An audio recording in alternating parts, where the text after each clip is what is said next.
Check, check. All right, a very good evening, ladies and gentlemen. Welcome to this Amazeballs, this epic evening, which is aimed at felicitating, recognizing the trailblazers and the mavericks in the realm of sustainability, companies which are championing those efforts. We are going to get started with this action-packed evening in a few moments from now. So can I request you all who are still having some amazing conversations outside over their cup of tea and coffee to please make their way inside the ballroom, and then let's get started.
All right, a very good evening, ladies and gentlemen.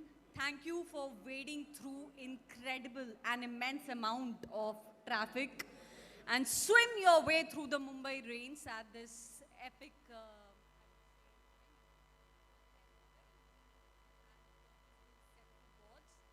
We are going to get started in about the next 1 or 2 minutes. And for us to seamlessly start this evening, once again, I would request you all to be seated and fasten your seat belts, as this evening is going to be at the merging point of information and entertainment, qualifying for a lot of infotainment. So once again, request you all to kindly get settled down, and then let's get started.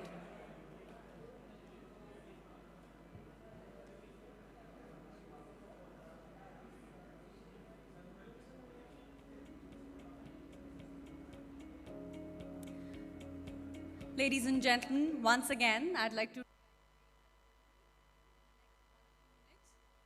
And we have a choco-block schedule. So for us to actually stick to the schedule and deliver to the schedule and different panel discussions, dialogues, and conversations that we have lined up for you, I would request you to please take your seats, and then let's get started.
Good evening, ladies and gentlemen. I just want to make sure that my voice, which has undergone many repetition, reiteration, is very audible right now. As I see, the conversations are still getting into a spanning mode and staggering mode. So once again, I'd request you to kindly settle down. And while we are settled down and completing our set of conversations, I want to make sure that all of us are very alive, very alert, and truly awake, because I know you've all had a long day and you've made your way to this venue. So what I'd like you to do while you're all seated, firstly, can I have a broad smile on your faces? Could you all smile at me? Yeah? And also, could you all please rise? आप लोग सब खड़े हो सकते हैं? Could you please stand? Thank you, Mr. Godrej, for that. All right. For the next 30 seconds, I want you to snap out of this mode that you're businessmen, entrepreneurs, movers and shakers of your industry, and just think of yourself as celebrities who are walking the red carpet, right? And one of the things they do when they're walking the red carpet is they wave at the paparazzi. So with your right hand up in the air, could you all give me a wave? I love it. I love the energy. Now, I'm going to give you a very important learning today apart from sustainability, which is that right side of your brain controls the left side and left side of your brain controls the right side. And we're going to do it through a legit experiment, which is invented not by Harvard folks, but by me. So with your right hand, could you make a triangle for me and look happy while you do so? Lovely. Make a triangle. Sir, relatively easy. The discussions which is going over there looks like World Economic Forum. Wow. With your left hand up in the air, could you all give me a circle? So left hand circle, right hand triangle. Left hand circle, right hand triangle. Now put your both hands up in the air and try to do this. With your right hand, make a triangle. With your left hand, make a circle. Yeah? Oh, Mr. Godrej, I think you're setting a new record. And Mr. You, Hari Bhakti, you too. They were able to do it, but this proves that right side of the brain controls the left side and left side of your brain controls the right side for this completely unmeaningful experiment done by yours truly, your host for this evening, Ridhimavali. Kindly get settled down and give yourself a huge round of applause for being a part of this truly irrelevant, not related to the main event kind of an experiment, which is the right side of your brain controls the left side and left side of your brain controlling the right side.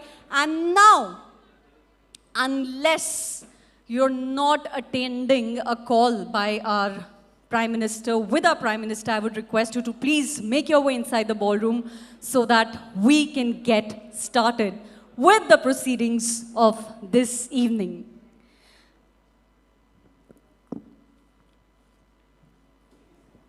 A very good evening, ladies and gentlemen. Namaskar, Khushamadid, and a warm welcome to each and every one of you to Sustainability Convergence Summit and Awards 2025. A big round of applause to each and every one of you for being here with us on this very important evening as we are launching something very purposeful and truly impactful and meaningful at so many levels.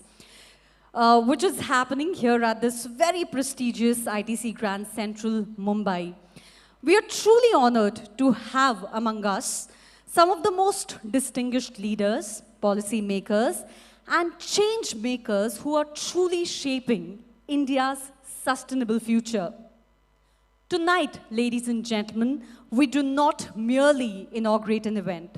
We're igniting a movement. A movement that dares to ask a pertinent question. That question being, what does progress look like when it listens to the planet? In this very room, we are not surrounded by minds that chase milestone, but we are surrounded by minds who actually redefines these milestones. This summit is not a pause in the calendar. It's a pulse in the narrative of transformation, ladies and gentlemen. It's where the compass of conscience meets the map of innovation and where future is not forecasted, but rather forged. The theme of this convergence this year, ladies and gentlemen, is more than a motive. It's a metaphor for our times. In a world fragmented by silos, convergence is the art of connection. It is the moment when technology meets with tradition, when finance embraces responsibility, and when industries actually stop competing for dominance, but rather start collaborating with each other for impact. Like different rivers meeting together for cogent flow, our ideas tonight needs to merge to nourish the soil of tomorrow. Data-wise, ladies and gentlemen, India is surging ahead. In FY 24-25, we added a record of 29.52 gigawatt of renewable energy, bringing non-fossil installed capacity to about 220 gigawatt, with solar alone exceeding a behemoth of 105 gigawatt and wind crossing 50 gigawatt. Globally, ladies and gentlemen, sustainability reporting is now expected norm, with 96% of top G250 companies publishing ESG sustainability reports and about 80% of N100 firms doing so. While UK and EU firms are strictly under strict disclosure mandates, and China has recently introduced formal ESG disclosure rules, India is truly catching up fast, but there is still a lot of ground to cover in terms of enforcement, assurance, and embedding sustainability into the pay and governance system. Eternal Corporate Media Private Limited, amidst all of this, is truly committed to not just recognizing India's sustainability trailblazers, but also actually partnering with organizations to elevate best practices, ensuring credible transparency, and helping turn individual leadership into nationwide sustainability mandate with a measurable impact. You see, sustainability is no longer a department, it's a discipline. It's no longer a checkbox, it's a culture, it's not a trend, but rather an ultimate truth. And like banyan tree does not grow with one root, our collective efforts and a lot of industries, geographies merging together will lead to a long-term impact.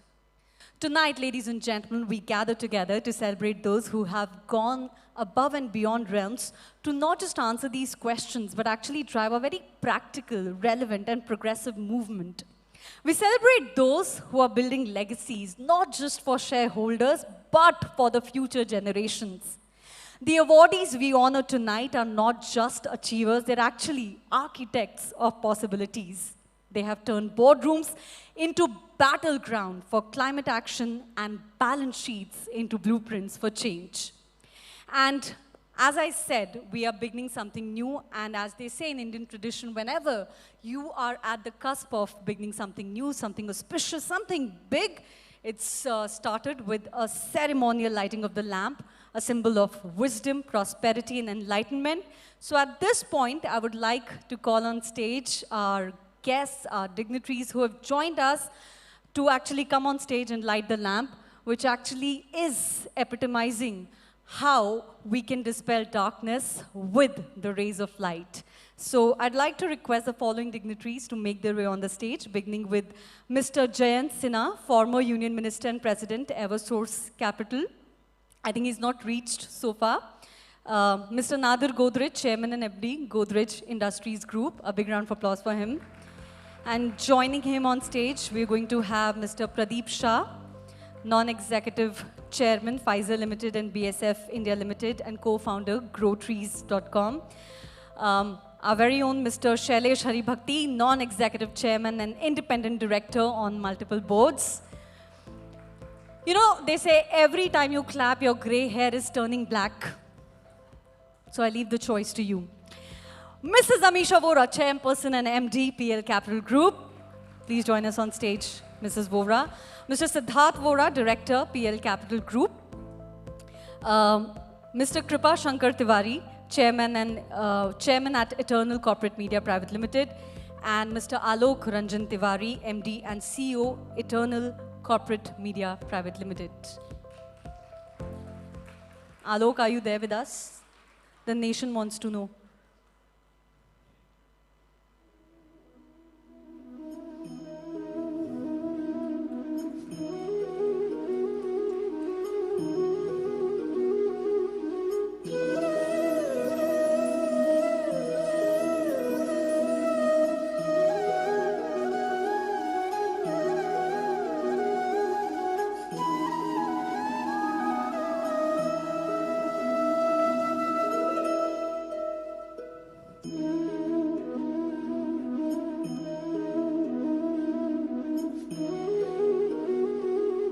Ladies and gentlemen, every conversation that you're going to witness this evening is going to be a seed of possibility.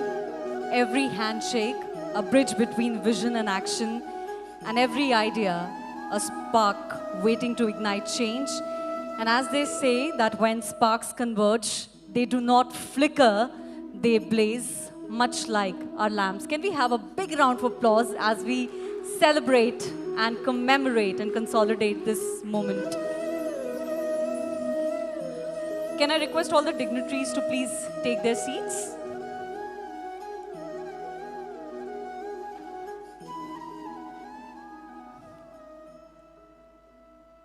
Thank you so much. Ladies and gentlemen, before any summit can soar, it needs a voice that actually grounds it in ceaseless wisdom. A voice that just not echoes ideas, but actually elevates them. This evening is going to begin with one such voice, one that has shaped boardrooms, influenced policy, and championed purpose-driven leadership. To officially commence this summit, I now invite on stage a person who's been our mentor, a thought leader, and one of the strongest advocates of sustainability and governance. Can we give a huge round of applause for Mr. Shailesh Haribhakti for delivering the opening remarks for this very stage.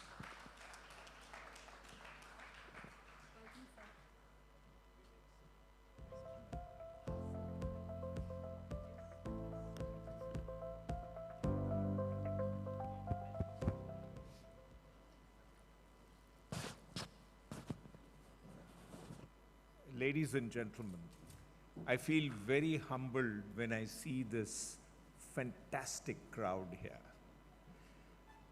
I'm just overwhelmed by the effort that my friend Alok and his team, and Amisha ji and her team, and so many others have put in. I want to particularly thank all those who have supported us in making this evening possible.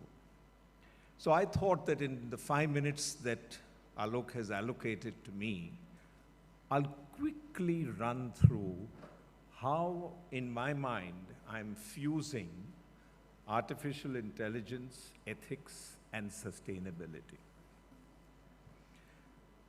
So much has changed in the world.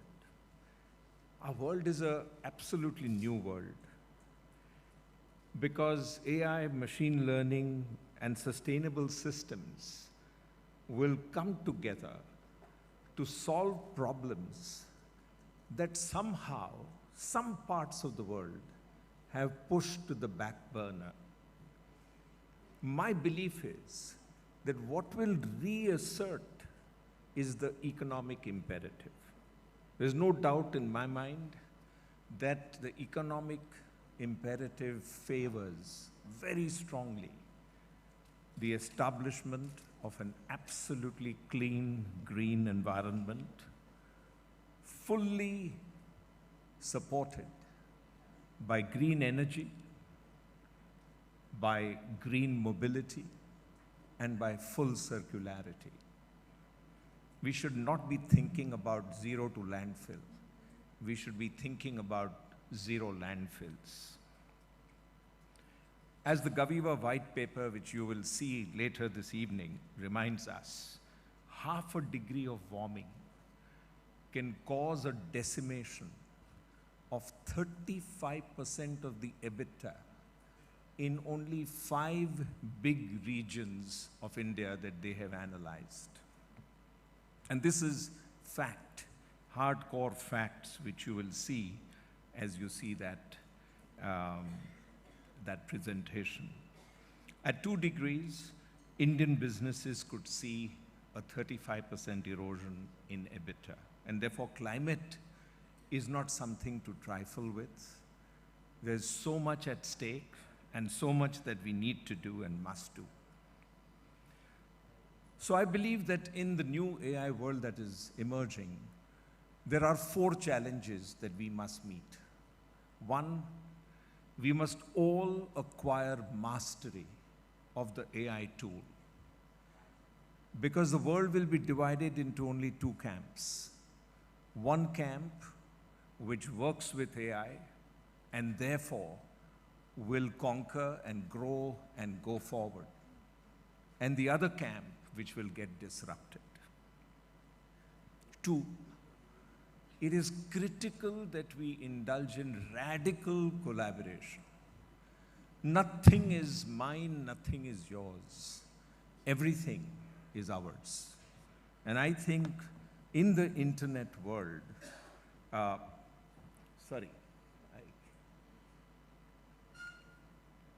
already a few slides ahead. Radical collaboration is what I'm talking about, the breaking of silos and the building of trust. Look at how we can solve these issues. The Mumbai floods, the Chennai's day zero water crisis, or Bengaluru's IT disruptions were not born by one company alone. They rippled through supply chains, customers, and citizens.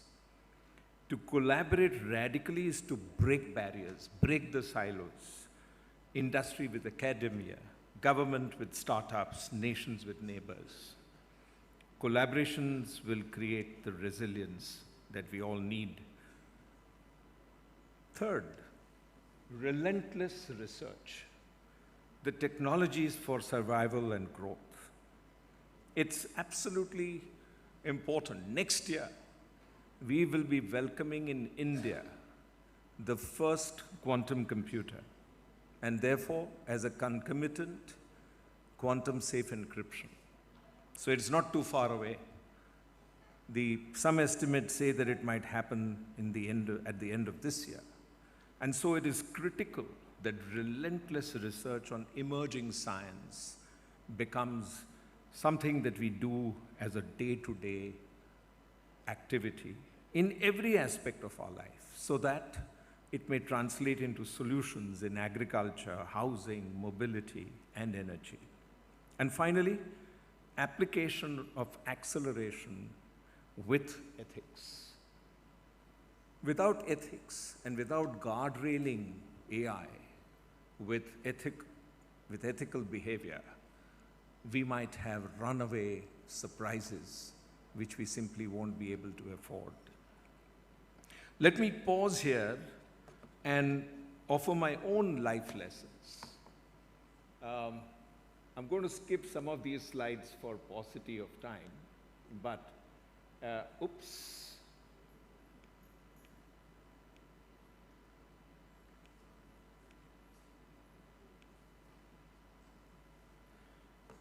I'll just share with you something that I wrote up in preparation for this evening. What are the lessons that I have learned over 50 years of work? Live in the now. Every climate event reminds us that tomorrow's dangers are today's emergencies. Don't be influenced by noise. Anchor your decisions in data, conscience, and the long view, not in short-term trends. Never speak ill. Sustainability is built on trust, and trust cannot coexist with suspicion or negativity. Keep learning, keep improving. In a world where AI learns continuously, so must we. Be creative. Reinvent just as businesses must reinvent their models for a carbon neutral world. Individuals must reinvent their mindsets for an AI-empowered tomorrow. These lessons are not separate from technology or climate.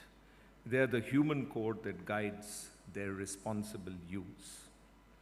The fusion of machine intelligence with sustainable abundance is our pathway forward. We must build AI that heals rather than harms, that restores rather than exploits. And we must embrace sustainability, not as compliance, but as the new source of competitiveness. And I truly believe that this is the case. If India's companies shift now, investing in renewable energy, circular supply chains, and AI-driven risk management, they will not just survive, they will lead. The costs of inaction are steep, but the benefits of decisive action are exponential. Resilience, innovation, trust, and a better world for generations yet unborn.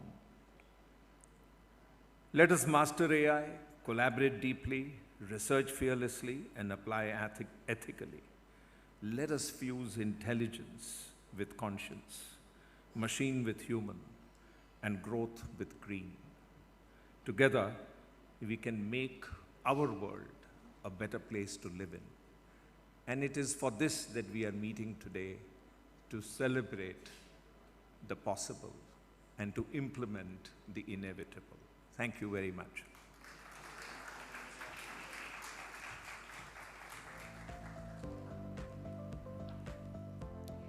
Can we give a big round of applause for Mr. Hari Bhakti?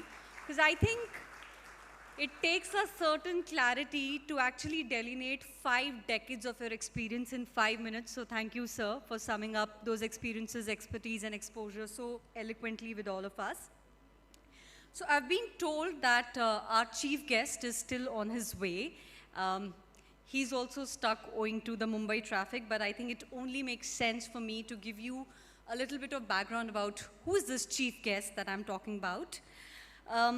Ladies and gentlemen, when somebody speaks with both the precision of an economist and passion of a public servant, you know that you are about to hear something very compelling and truly perspicacious and insightful.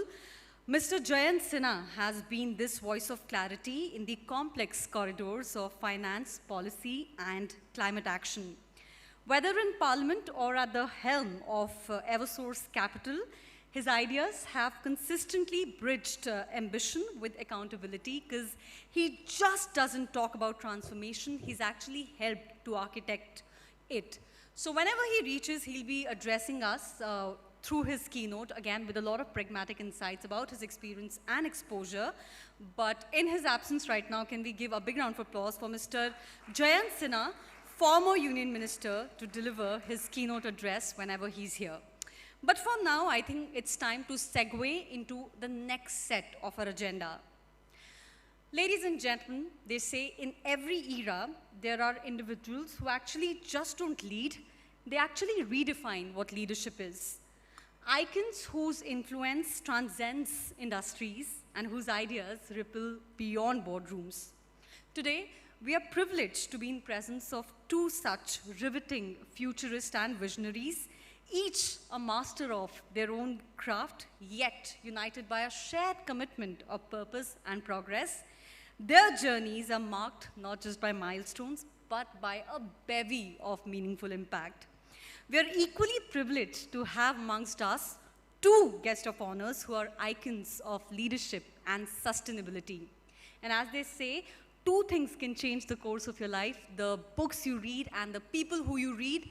I know you all are very intelligent, so extremely well read. I think it's now time to get you up close and personal with people who have the impeccable impact of changing the course of your life. So at this juncture, I'd like to call on stage our first guest of honor.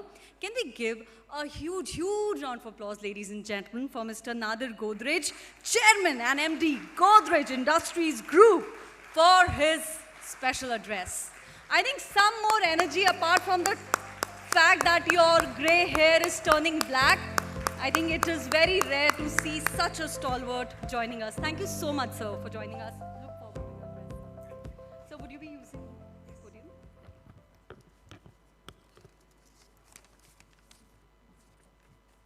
So look at my honesty.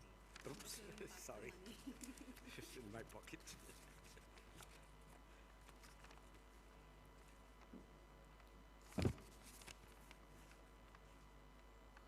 My grandfather bought faraway marshy land. His critics just couldn't understand. They concluded he had gone quite mad. But today, we are glad, not sad. A township then slowly arose, and this is where our business grows. We provided every needed tool: housing, hospital, and school. My uncle, known as SPG, way back could clearly see the environment was under stress. Neglect, he knew, would be a mess. Our creekside land was reserved, the mangroves there well preserved, and from my office I gaze out there, a Mumbai view that's very rare, with greenery all the way until you sight New Bombay. In saving tigers, he played a role. The environment was a major goal. And doing good is very sound. What goes around does come around. Doing good isn't just a cost. The gain outweighs all that's lost. And here I think that we all oughta pay careful heed to Michael Porter. With shared value, there's no cost for doing good, as nothing's lost. All it takes is a thinking brain to remove a societal pain and combine it with a business gain to create a sustainable chain of endless mutual benefit. This concept is a tremendous hit. We thought that we should also try and see if we could apply this philosophy to our group. Our employees also joined the loop. In the year 2010, studies were commissioned, and then, with the help of DASRA and FSG, our new program, one could see, we aptly named it Good and Green, and what a journey it has been. And how do we define our role? What could be a proper goal? Now the UN has a lengthy list, so in recounting some would be missed. So I will focus on just three that I think would be the key for all the others to fall in place and enable us to win the race. Good health through perfect sanitation, environment, and education. All of these can be seen in our program, Good and Green. It is no longer climate change within a tolerable range. A crisis is what it's about, with fires, floods, as well as drought. Every week a constant blast, far worse than seen in the past. If we must, we will adapt. Prevention, though, would be more apt. There is a cost to adaptation. It's rising fast in every nation, as well as for the world at large. This will be a heavy charge. In fact, we should all conclude prevention would be really shrewd. In practice, it would cost much less and avoid a lot of stress. All industry should play a role in the carbon neutral goal.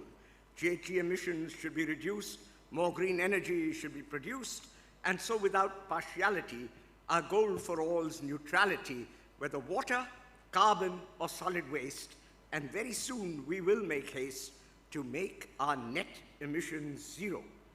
Will that make the group a hero? In 2010, the goal looked tall, but we took a reasoned call. Technology would save the day. So far, it has turned out the way. To achieve these goals, we will strive to do it all by 2035. As technology takes a leap, green energy gets very cheap. Keen observers quickly saw that solar also tracks Moore's law. Whether groundnut shell or bagasse, our India's full of biomass. At first we thought we'd have to spend, but that's not true, for in the end, the more we thought and the more we slaved, we did invest, but we also saved. There are many paths that we can see for achieving carbon neutrality, but the cheapest way is certainly through energy efficiency. Real interest rates are rather low, and high returns quickly flow from any energy-saving device. For business, this is very nice. Not only are returns quite brisk, there's also very little risk. In India, mandated CSR can help us go very far. Multiple benefits are what one sees with water projects or growing trees. Good livelihoods are created, our carbon emissions are abated, trees planted at a river source maintain the flow throughout its course. So many benefits we can see. The preservation of biodiversity, different species can be tried, useful products can be supplied, like biomass or edible fruits, and yet the trunk and the roots can sequester carbon, clean the air, a win-win that is very fair. So while we decarbonize, why not also monetize? So never fall for either or. Our hearts and minds demand much more. The environment isn't all. On society, let's take a call. Throughout the chain, let's keep in sight every person's human right. It's business as usual, not bravery, to end child labor and slavery. And in all businesses, we should see the broadest reach of diversity. Not only is it fair and right, it would give us the best insight. Since life is full of many hard knocks, we need to think out of the box. Diversity is the perfect aid when we are required to wade through troubled waters or quagmires. Unusual thought is what inspires. Sustainability is not a pain, for after all, it is a gain. It helps us all to survive, last long as well as to thrive. It's a license to operate. The ecosystem finds its great. Society, governments, banks cooperate, convey their thanks. Together with both heart and brain, sustainably, let's sustain. With ESG spends, nothing's lost, as benefits outweigh the cost. And governance also pays. It's an effort in the early days, but over time you are rewarded. Implicit trust is then awarded. The values for which you stand help to enhance your brand. You must persist and never balk. Consistently walk the talk. If your governance is strong, the payback won't be very long. Always keep these facts in sight. Don't hesitate to do what's right. The strategy is tried and tested. In the long haul, it can't be bested. Now, ESG will take you far. Don't just be a shooting star, rising high before you fall. Instead, take the enduring call. With the help of business, I foresee a helpful, thriving society. Thank you.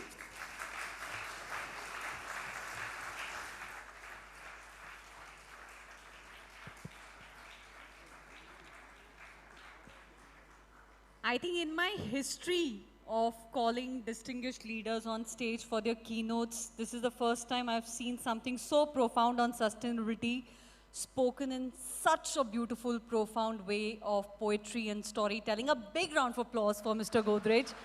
So that was truly epic. And I'm sure if we are going to put this snippet on YouTube, it's going to get viral and get you a lot of Gen Z fans. A big round of applause once again, ladies and gentlemen. Presenting to you Mr. Godrej in a very unique form. Ladies and gentlemen, up next, I'd like to invite on stage Mr. Pradeep Shah, Non-Executive Chairman of Pfizer and BASF India Limited, and Independent Director on multiple boards, and co-founder of this very meaningful endeavor called growtrees.com for his address. So, we are really thrilled to have you today with us.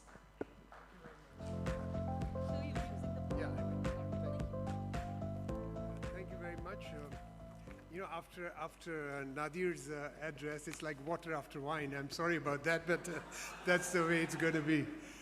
So, you know, it all started in 15 years ago when my son was returning from Haverford, and I asked, can you help me? And of course, he and I set up this growtrees.com, which was to enable individuals and companies to plant real trees in public lands to help restore the lost tree cover in India, or at least part of the loss. And the idea was that we would create an affordable, meaningful, and impactful social enterprise. And so that's how we started, and we still price our tree planting at 85 rupees. And individuals can greet, or individuals or companies can greet employees, or welcome customers, or honor dignitaries, and so on. And that seem to be green is also a very valuable resource for companies. So therefore, we've had over 1,600 companies and thousands of individuals plant about 20.9 odd million trees so far in 155 thematic projects. Thank you. In 24 states and union territories and 3 countries outside India. We have luckily, along with this tree planting, had the opportunity to do something additionally good for society.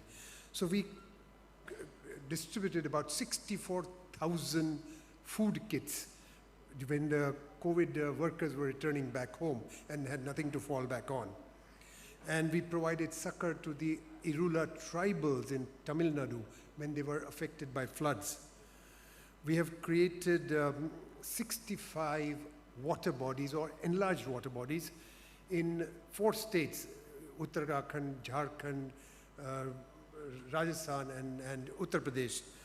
And this includes 57 khals. There are shallow water bodies built on slopes of the Himalayan hills, which, in addition to supporting local wildlife, also help the Himalayan oak that we have planted in replacement of the old pine, which was a non-native tree brought by the British. We have supported seaweed cultivation in Tamil Nadu by providing equipment and training to 178 families, helping them to get a steady income. And every few months, this income comes every few months.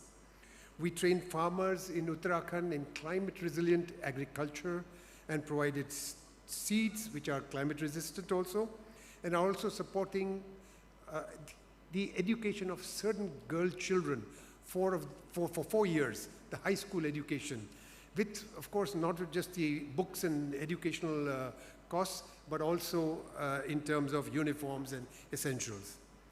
We extended support to Rescuing, which is an organization which looks after animals here, the wild animals that, from birds and snakes and leopards that are rescued.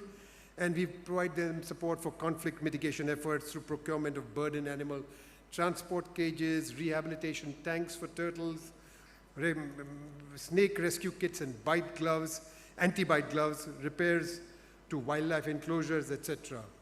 We have helped create 10 crocodile exclusion enclosures in villages in Gujarat so that man-animal conflict is avoided. And additionally, we facilitated in creating and for awareness and capacity building workshops to engage and educate local communities in concerned with wildlife. Our plantations have been designed to aid groundwater recharge, to support ecotourism, as for instance in Sikkim, to reduce carbon emissions, to fight pollution, especially for urban areas. So we've got trees for Delhi, trees for Mumbai metropolitan region, etc. We have provided livelihood to villagers and urban communities and our tree plantations have helped protect mangrove, have helped protect both marquee and lesser known species such as tigers, elephants, hungulls, red pandas, Sunda pangolins, Indian giant flying squirrels, sloth bears, sun bears, and colobus monkeys. Our tree plantation work in northern Uganda supports South Sudan refugees, providing shade, food, firewood, and building material. We have strengthened mangrove belts to shield coastal communities and augment their income from fishery. And also, of course, we have improved migratory bird habitats as well as hornbill habitats by planting nesting material and trees in Tamil Nadu and Nagaland. We have suffered from, of course, loss of trees when our Trees for Ganga project got flooded twice, not once, twice, when the Ganga flooded, and we lost those trees. And we have lost trees which were meant for the trees for Himalayas when we had landslides because of the Uttarakhand heavy rainfall about 2 years ago.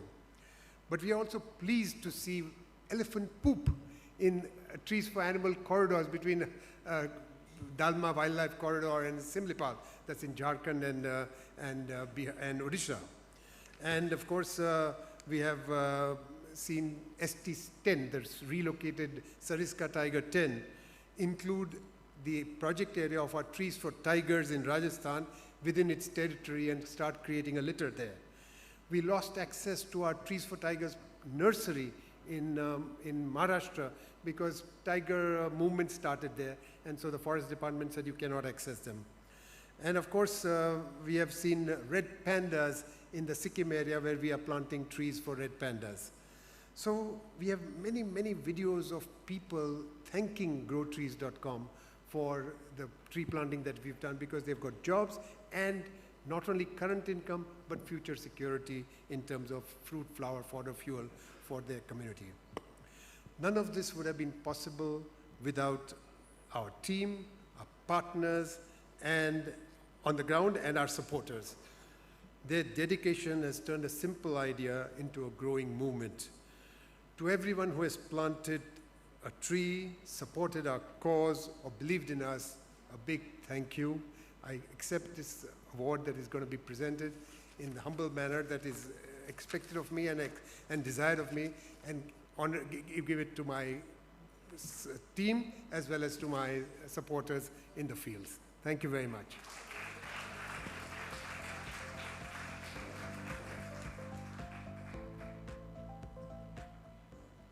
Check, check. All right, can we give a huge round of applause for Mr. Pradeep Shah, because right after that poetry, the kind of examples and anecdotal references he's shared that he's doing through his endeavor of growtrees.com, it's truly inspiring. And as Mark Twain once said, that there are two most important days in a person's life.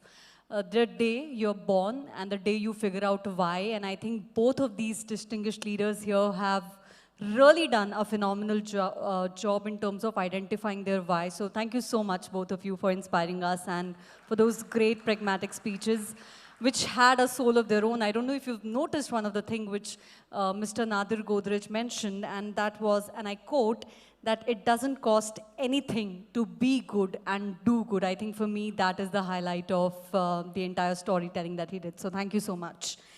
At this juncture, ladies and gentlemen, like I mentioned, we have a chief guest with us, Mr. Jayant Sinha, former Union Minister, a parliamentarian, an economist, and president of Eversource Capital. So I'd request Mr. Sinha to please make his way onto the stage and deliver his keynote for all of us.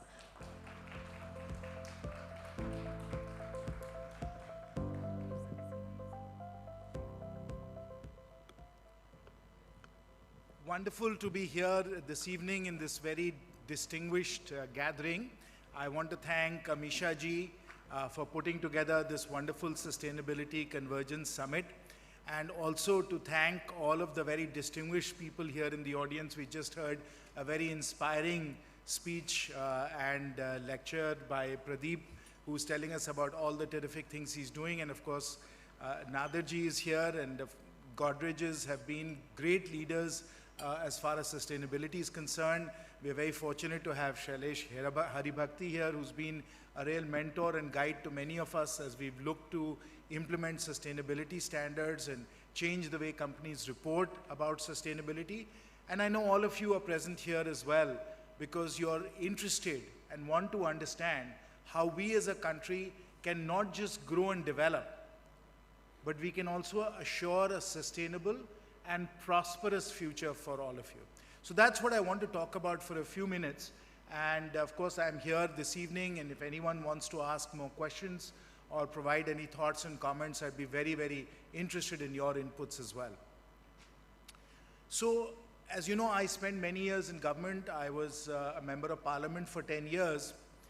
And as I was in public service, I realized that if we think about development, and we are, of course, always focused on how fast GDP is growing, how quickly we can get to high income status, how we can make our country prosperous, even as we are very focused on those targets. And as the Honorable Prime Minister has said, we want to achieve Viksit Bharat. At the same time, it's equally important for us to also ensure a sustainable, prosperous green future for the country as well.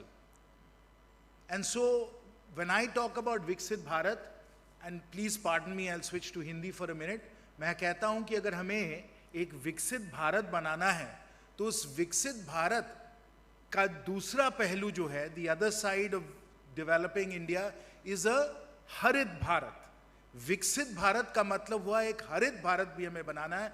And today, of course, we are seeing that we have this wonderful color of green in front of us, but we need to build a green and prosperous India.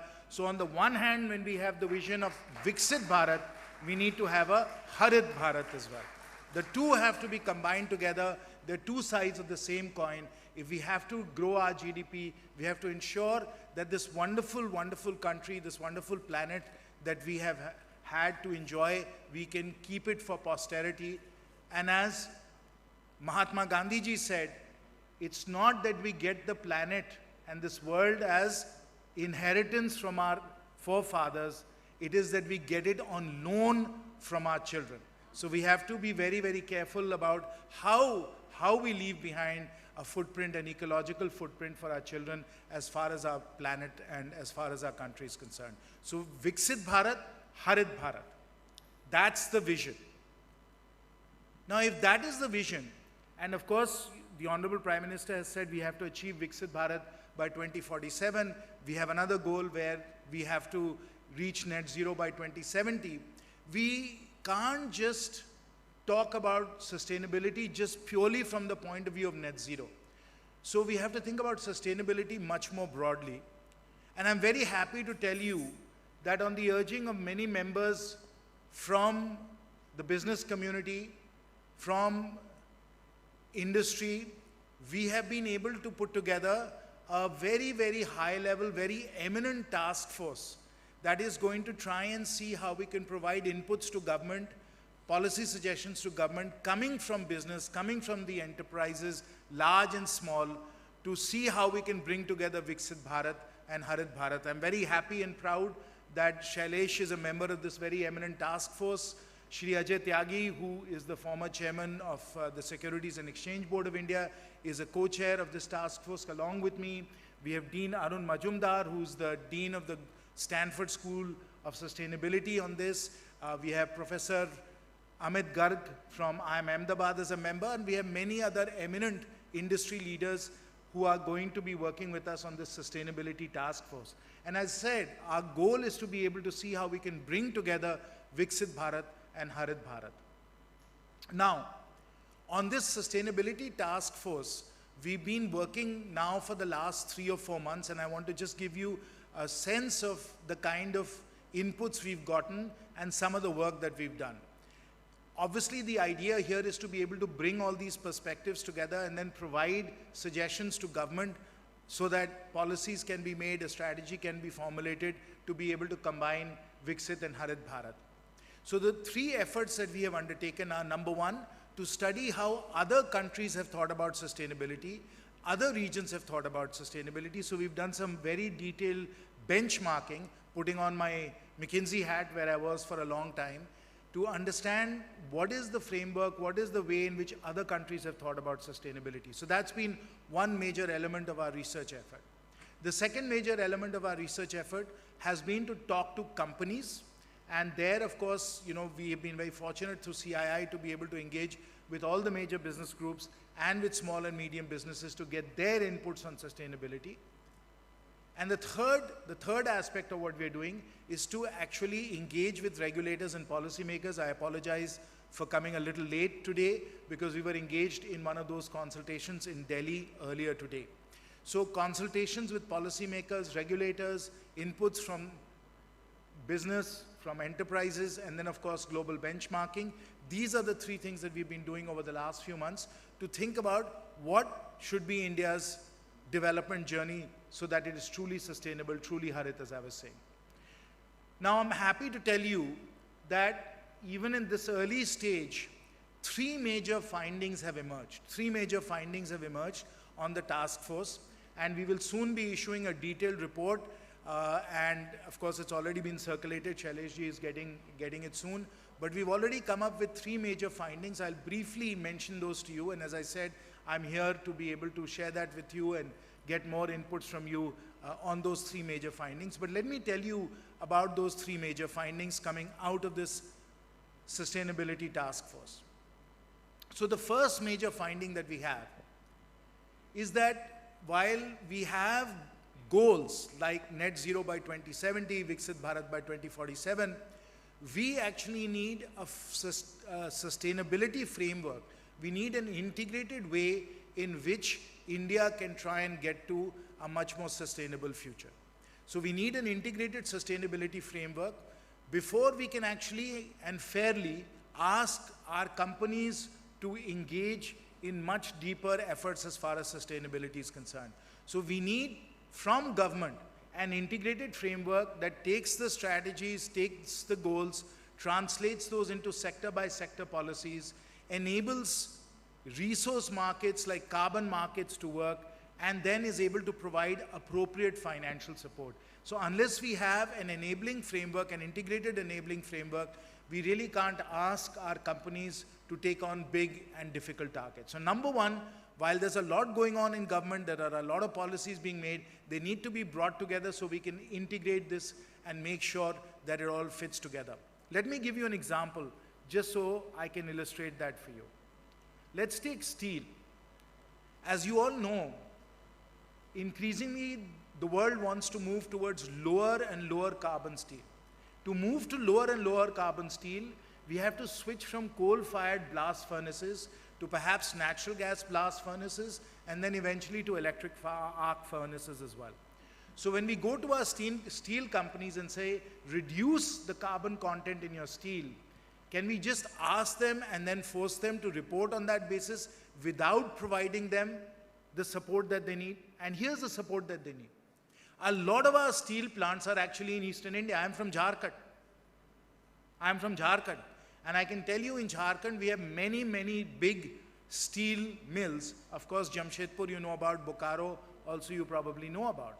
But if we have to take these big steel mills and we have to reduce carbon content, we have to get them natural gas. as a first step to transition away from blast furnaces. But do we have natural gas in Eastern India? Do we have the pipelines so that they can move towards gas-fired blast furnaces? The answer is no. So unless we can put in this enabling infrastructure and then enable them to get lower cost financing so that they can replace coal-fired blast furnaces with gas-fired blast furnaces, we really can't expect them to be able to reduce the carbon content in their steel. And soon, because of the European Union and the carbon border adjustment mechanism, they're going to have to deal with the restrictions in terms of high carbon steel being exported. So this is an example in steel where as we move towards lower carbon content, lower emissions, we have to make sure the infrastructure is in place to do that. That's just one example of why we need integrated planning to do this kind of work. So that's the first finding. We need to integrate these efforts and we need to have coordinate policies. The second important finding is that today, while many other countries, Australia, UK, the US before, it sort of switched gears under President Trump, Japan, the European Union, they have created specific financing mechanisms. And I know this is an audience full of investors, financiers, and company executives. All of you know that unless the capital is there and we can deliver sufficient returns, we are not going to get investment. So how do we create the blended finance instruments? How do we create the financing institutions so that we can enable companies to invest, so that if there are technologies that are out of the money, like, for example, green hydrogen, that sufficient patient capital can be invested to be able to make this happen. Now, obviously, finance is an area I've done a lot of work in. We have a lot of ideas how we can create a green financing institution to make this happen. The need for investment is enormous, but that's what we need to do. We need to create a green financing institution. That's the second finding. The third finding is that net zero and all of these sustainability efforts are actually very net positive for India. So anybody who thinks that fossil fuels are cheap and it's better for us to use fossil fuels to develop doesn't understand how cost-effective green technologies have become. But unless we put investment to work, unless we put more than $50 to $100 billion incremental to where we are right now, we are not going to be able to adopt these cost-effective technologies fast enough so that we can remain competitive against our peer economies like China that are massively investing in green technologies. It's a matter of competitiveness as well. So I'll stop here, friends, just to once again summarize. We are very fortunate that we have very eminent, distinguished members of the CII Sustainability Task Force. We are going to be providing a comprehensive report that we'll present to government. And we have already found that there are three very, very clear findings that are emerging from our work so far. Number one, we need an integrated framework to think about sustainability for Harit Bharat. Number two, we need a dedicated financing institution, just like we created NABARD, or we created NIF, or we created NABFID, or SIDBI. For sustainability, we need a dedicated financing institution. And the third finding is we have to massively increase corporate investment so that we can be on a sustainable trajectory. Those are the three findings that we have right now. I'll conclude here, but once again, I want to thank Amisha and the entire team at PL to bring all of you together to work and discuss these very, very important topics. Viksit Bharat, yani ki Harit Bharat, that's what we need to achieve. Thank you very, very much.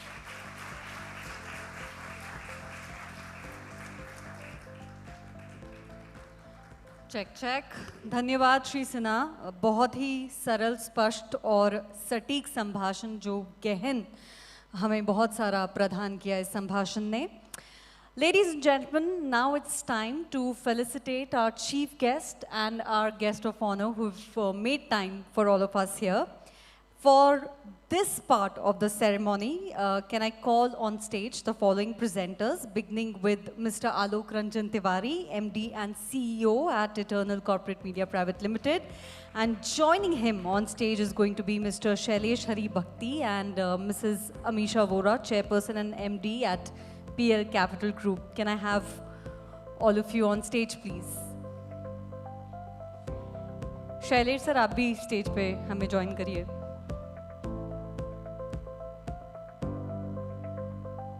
Thank you so much. So at this point,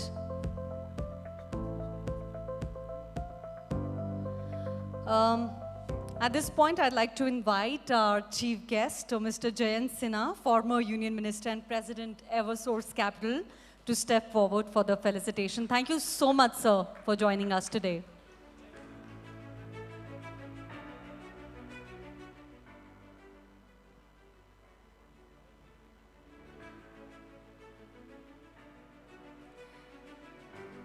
The nation wants to know हम किस चीज़ का wait कर रहे हैं. हमारे पास सब आ गया है, फूल, मेमेंटो. चलिए, इसमें देरी नहीं की जाए. Ladies and gentlemen, one of the most expensive asset that somebody can give us is their time, and we are very lucky that we have three distinguished chief guests and guests of honor joining us today. Like we discussed before, Mr. Sinha has done a lot of groundbreaking work as a policy influencer in the corridors of Parliament. So thank you so much, Mr. Sinha. Mr. Sinha, I'd request you to please stay back on the stage and you can probably sit down at this point. And now I'd like to call on stage our guest of honor, Mr. Nader Godrej, to make his way on stage and get felicitated by the presenters. And apart from being chairman and MD at Godrej Industries Group, one thing I have deciphered is that he's an amazing poet too. So thank you so much, Mr. Godrej, for joining us today. Next up, I'd like to invite our guest of honor, Mr. Pradeep Shah, non-executive chairman of Pfizer and BASF India and co-founder of growtrees.com. Mr. Godrej, I'd request you to be with us on stage and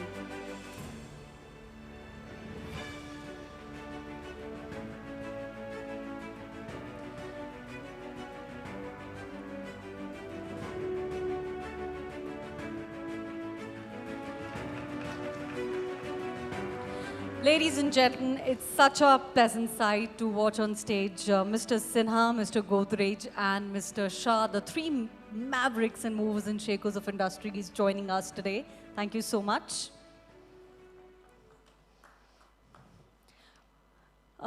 Presenters and our chief guest and our guest of honors, you can please sit down on the chairs. These seats have been organized for you. And also, can we have someone on stage to collect the memento and the bouquets for now? Yeah.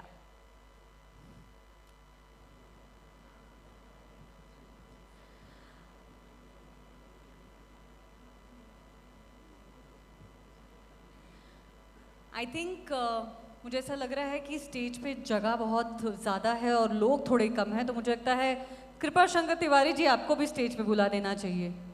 आपका आशीर्वाद ही काफ़ी है, तो line वहीं से शुरू होती है जहाँ बैठ जाते हैं sir.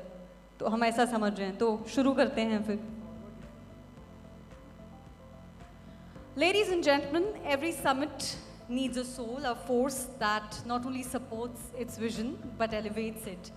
PL Capital Group has been that unwavering pillar for all of us, blending financial acumen with deep commitment to purposeful growth. At the helm of this powerhouse is a leader whose clarity, conviction, and courage have actually inspired transformation across industry, because her voice carries both insight and intent, and tonight it carries the spirit of this summit forward. So it's my privilege actually to invite Mrs. Amisha Vora, Chairperson and MD, PL Capital Group, for her keynote. Ma'am, over to you.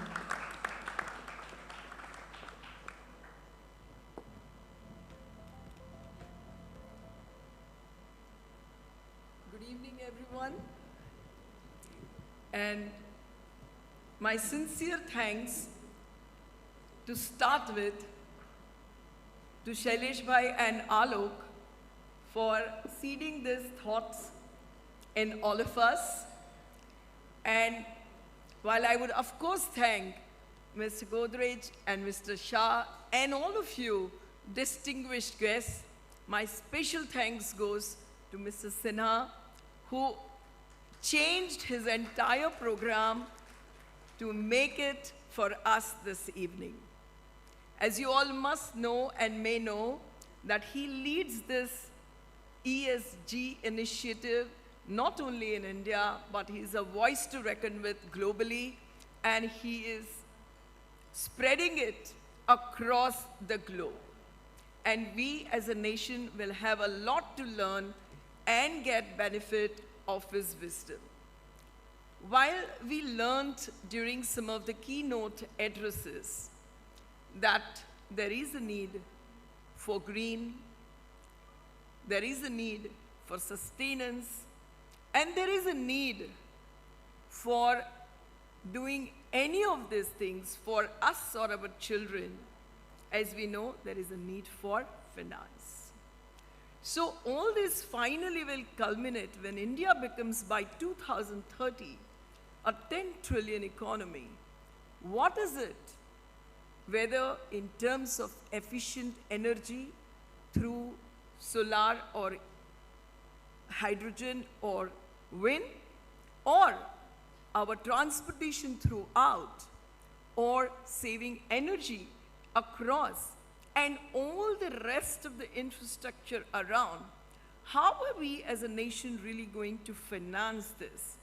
What is that policy measures that we need to make it happen for our country and achieve our dream of growth, growth with sustenance, profits with people, and love for planet.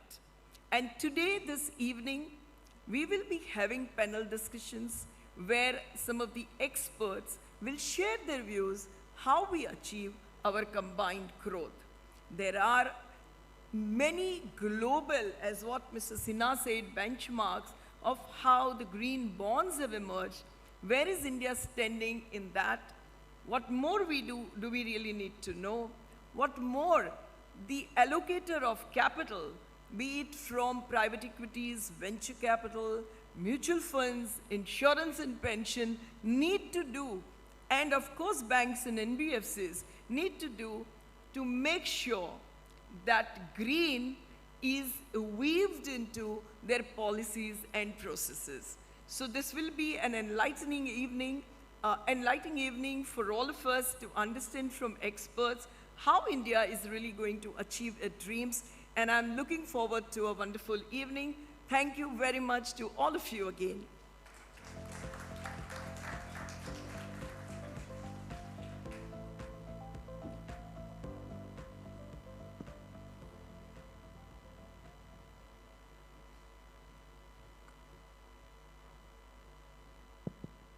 Thank you so much, Mrs. Vora, for that thunderous keynote for all of us. At this juncture, ladies and gentlemen, I'd like to call, or rather he's already here on stage on this podium, a visionary who's been working behind the scenes on corporate endeavors that truly fosters and forges the nation's growth. Please join me in welcoming the CEO and Managing Director at Eternal Corporate Media, Mr. Alok Ranjan Tiwari, for the welcome address for all of us. Alok, over to you.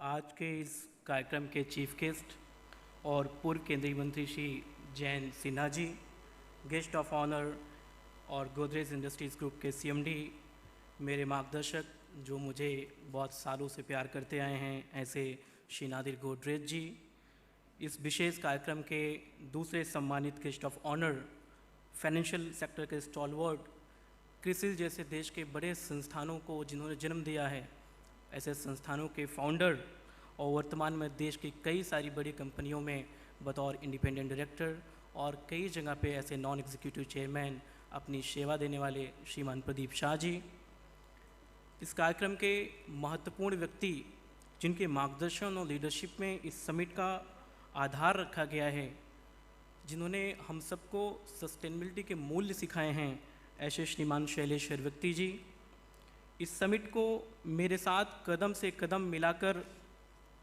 सफल बनाने में अपनी महती भूमिका निभाने वाली PL capital group की CMD Amisha Vora जी, और यहाँ पर उपस्थित सभी महानुभाव, इंडस्ट्री लीडर्स, चेंज मेकर्स, आप सभी का यहाँ पर विशेष स्वागत मैं हार्दिक तरीके से करता हूँ।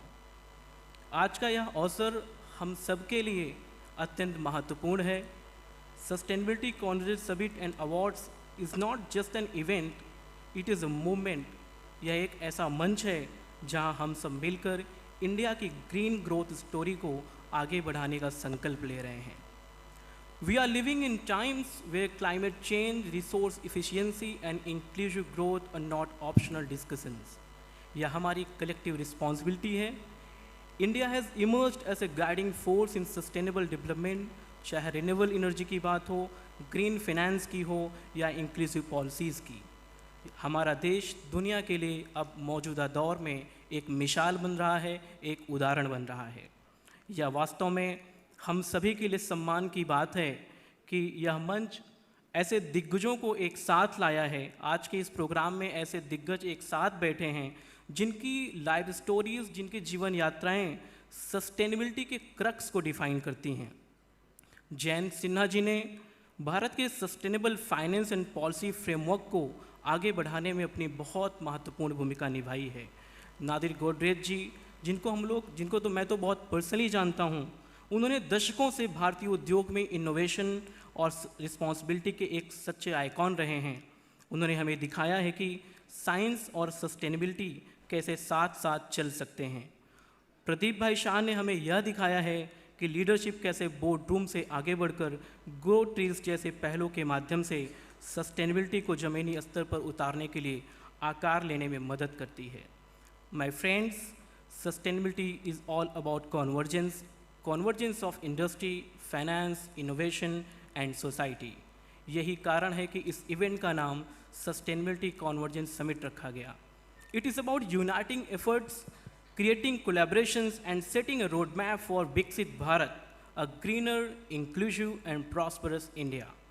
मैं अपने को-होस्ट इस कार्यक्रम के जो सह आयोजक रहे हैं, जिन्होंने एक बहुत ही मार्गदर्शक की भूमिका निभाई है, ऐसे शैलेश हरबक्ति जी, अमीषा वोरा जी का विशेष धन्यवाद देना चाहता हूं, जिनके सहयोग और मार्गदर्शन के बिना इस इवेंट का, इस कार्यक्रम का आयोजन संभव नहीं था। लेडीज़ एंड जेंटलमैन, आज इस मंच से हम सब एक साथ सिर्फ एक मैसेज देना चाहते हैं, और वो मैसेज ये है कि sustainability is not a choice, it is the future. अगर हमें अपनी आने वाली पीढ़ियों के लिए एक बेहतर और एक उत्कृष्ट दुनिया छोड़नी है, एक बेहतर भारत बनाना है, तो हमें आज और अभी अपने कदम उठाने होंगे। With these words I once again welcome each one of you to the summit and awards, and I hope that together we can shape the blueprint for India's sustainable tomorrow. Thank you so much.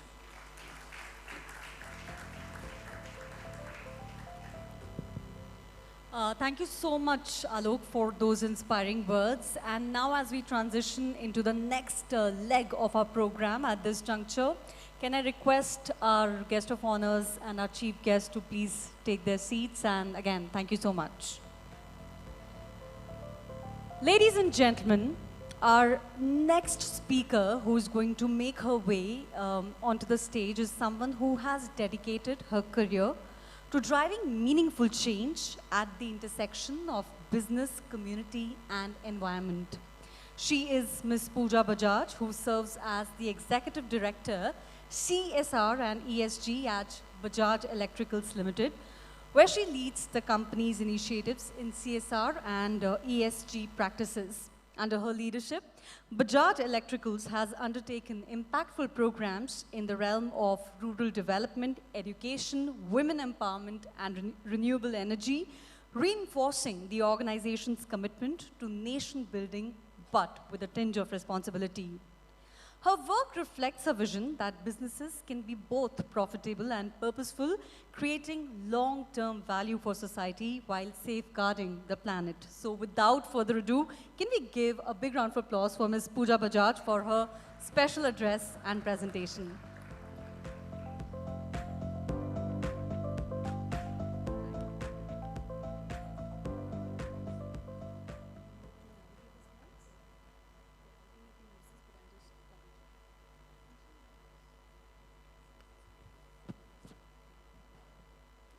A A very good evening, everyone. First of all, let me extend my sincere appreciation to all the speakers for inspiring us with their insights and have set a powerful tone for today's discussion.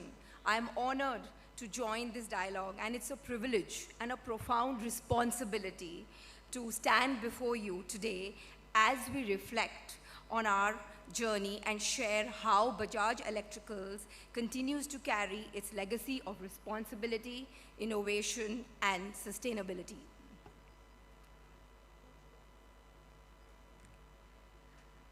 I take this as an opportunity to walk you through our past, focus on our present sustainability initiative programs, and highlight some of the future plans of our company and act as a responsible corporate citizen.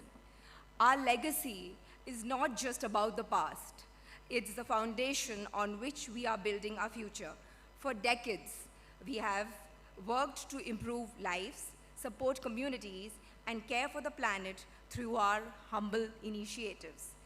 As we look ahead, we carry this legacy with pride and responsibility. Our journey is evolving, expanding, and inspiring new possibilities with innovation as our engine, trust as our compass, and focus on building a future that is rooted in shared growth. For over 99 years, our journey has been guided by the principles of our founder, Sri Jamna Lal Ji Bajaj, who believed that true business is serving the society and its success can be measured by not only creating value for our customers and people, but also for the societies and the planet. This vision continues to inspire us to build a sustainable future with purpose.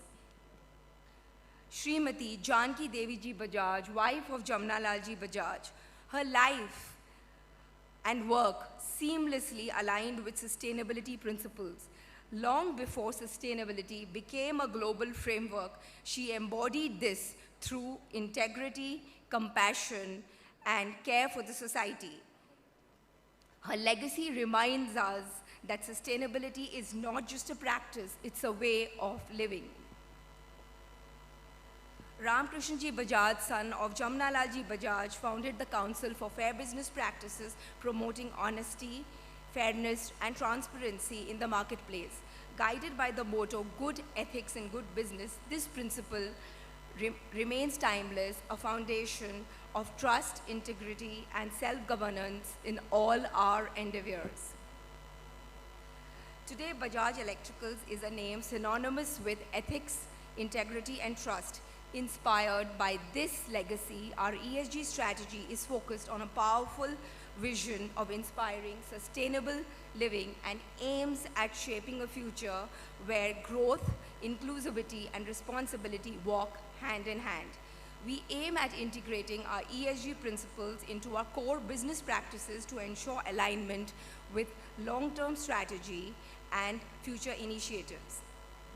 Our ESG strategy is anchored on 4 strategic pillars, each reinforced by 10 clearly defined focus areas that guide our initiatives. These pillars, which translate into focus areas such as achieving net zero targets, advancing renewable energy adoption, managing water responsibly, to building safer workplace, promoting diversity, to name a few, all focused towards making sustainability a living reality. Our corporate strategy also focuses on growth with responsibility.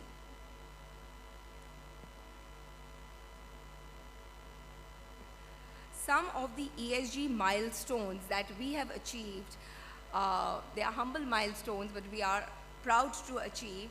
On the environment front, 25% of our energy needs are currently fulfilled through solar panel, moving towards our net zero commitment.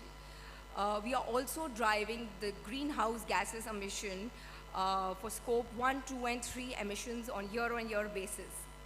We have achieved zero waste to landfills, and ensured single-use plastic manufacturing operations. On the water management, our sites are zero liquid discharge facilities supported by rainwater harvesting and groundwater recharging. This is also focused on reduction in fresh water withdrawals. And through our green drives, we continue to expand tree plantation efforts, reinforcing our commitment to biodiversity and climate resilience. In terms of diversity and inclusion, we are proud that one of our product line in Chakan plant is managed entirely by female employees. We continue to focus on increasing female representation across the organization. We also continue to focus on zero severe accidents while investing in continuous training and development to ensure safe and productive workplace. On the governance front, we have a strong policy on ESG ensuring integrity. Our governance structure ensures accountability to the highest level. On the disclosure front, we maintain high standards of reporting compliance to ensure transparency. Our efforts in sustainability, innovation, responsibility have recognized in some of the most prestigious platforms. We received the Golden Peacock Innovation Management Award in 2024, affirming our commitment to continuous product improvement and driving innovation. The Business Jury World Award was honored upon us for sustainable supply chain leadership and affirms our push for responsible supply chains and environmental stewardship. Our General Counsel, who heads the ESG department, was recognized among the Forbes 25 GCs in India. This is a testimony to our governance excellence. These recognitions inspire us, but also keep us grounded and help us in raising the bar and constantly remind us in creating long-term value for all our stakeholders. So as we look ahead, we are driving an ambitious ESG vision, leading the transition to a sustainable, equitable, and an ethically governed future. We aspire to achieve net zero status, enhance resource efficiency, driving initiative towards renewable energy and water stewardship. Socially, we aim to nurture a diverse, inclusive, and a safe workforce while uplifting communities. From the governance side, we continue to commit to strong policies and transparent reporting and aim at increasing our ESG scoring. I'm also sharing a glimpse of our corporate social responsibility initiatives, which is not only about responsibility, but also about igniting change, lighting up lives, and shaping a future where sustainability and progress go hand in hand.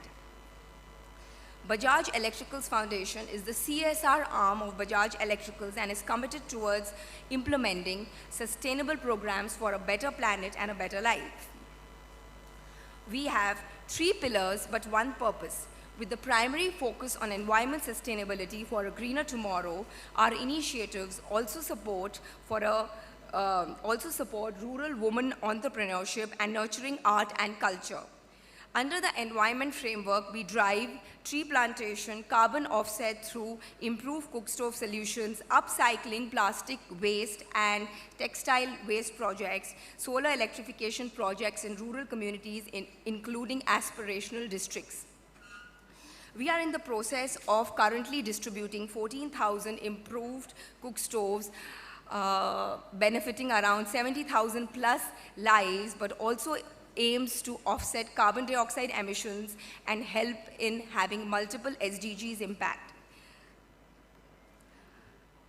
We have planted 1 lakh plus trees over the last 3 years across India, not only supporting carbon sequestration, but also driving biodiversity enhancement.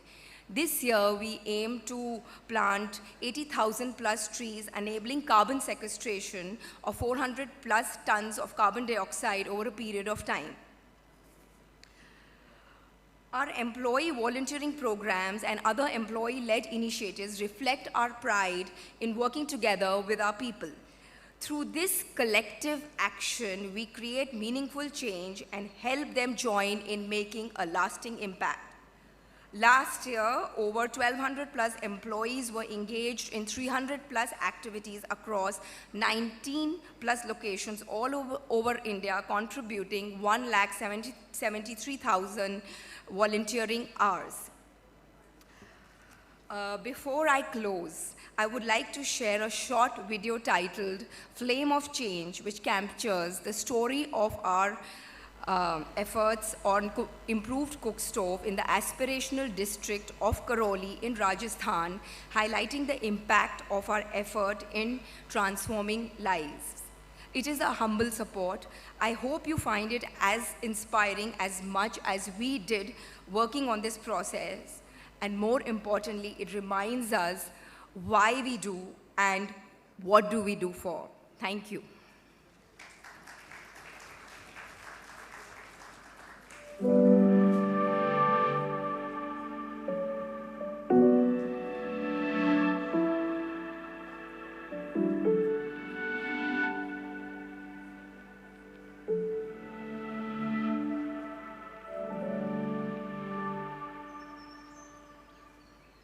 It's just a stove. But for them, it's freedom from walking miles barefoot daily. It's freedom from the heavy burden of carrying wood every day. It's freedom from the scorching sun above. It's freedom from heavy, harmful smoke. And it's freedom from using endless firewood.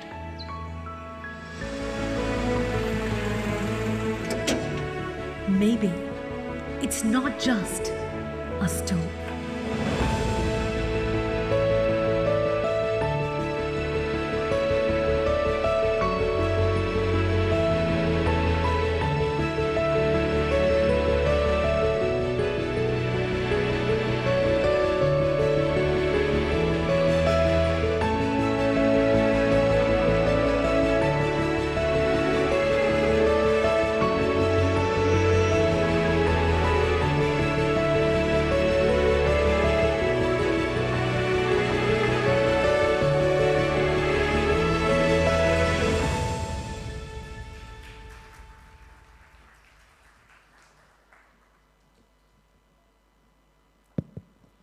Ms. Bajaj, I think the highlight for me from your keynote and your speech was the fact when you mentioned that legacy for us is not about the past, but actually the foundation on which we are creating future. And as they say, future is nothing but a series of now moments. I think Bajaj Electricals is doing the most right things to move towards the strategic imperative of achieving its ESG goals.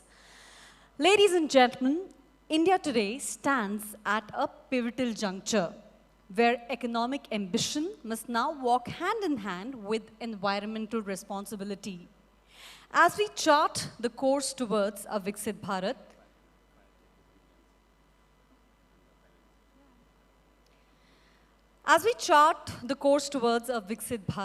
the green transition is no longer a choice, it's actually a strategic mandate and imperative.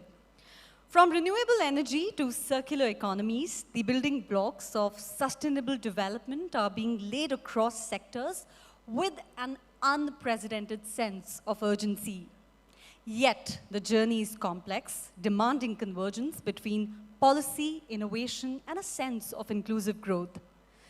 Up next is a panel discussion which brings together voices that are not only shaping this transition, but challenging its very boundaries.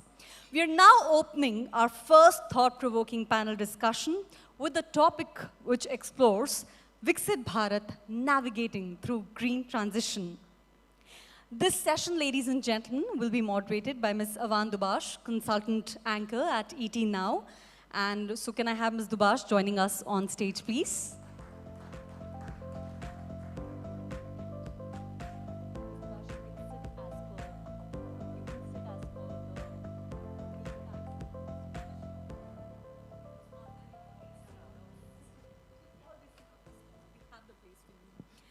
And joining Ms. Dubash on stage are going to be the following panel members, beginning with Mr. Suresh Manglani, CEO and Executive Director at Adani Total Gas Limited.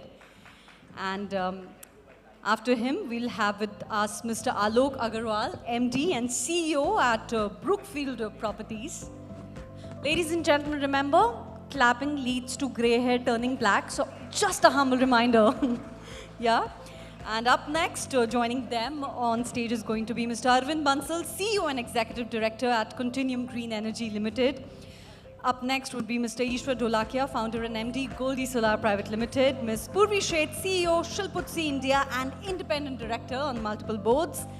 And finally, we have with us Mr. Jyoti Prakash Gadia, Managing Director, Resurgent India Limited.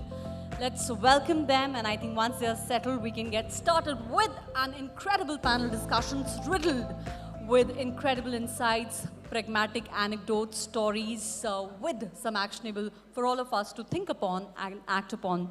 Over to you, Ms. Dubash.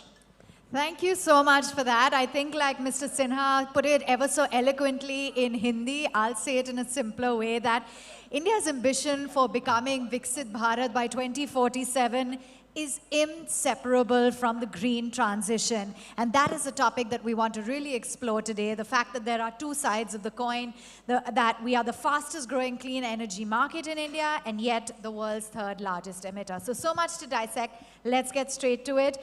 Mr. Bansal, I'd like to start off with you. Continuum has already avoided 12.3 million tons of carbon dioxide. You've raised about $150 million to scale hybrid and storage projects. So where do you really see the first meaningful reductions coming from, if you had to look inwards? And just a request to everyone, since we have 6 panelists, we'll keep the answers crisp so I can squeeze in as many questions as possible. Go ahead. I think the mic is on.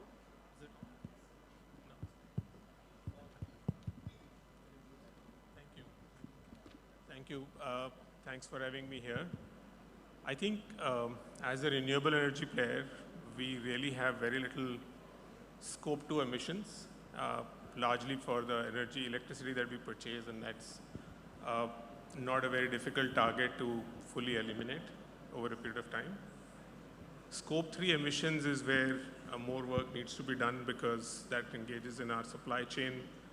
At this moment, a large part of the supply chain originates from China, and therefore the control on scope 3 emissions is at this point low for the industry. But as Government of India has been pushing the industry to localize the supply chains in both solar and wind, I think the industry will have more control over scope 3 emissions going forward.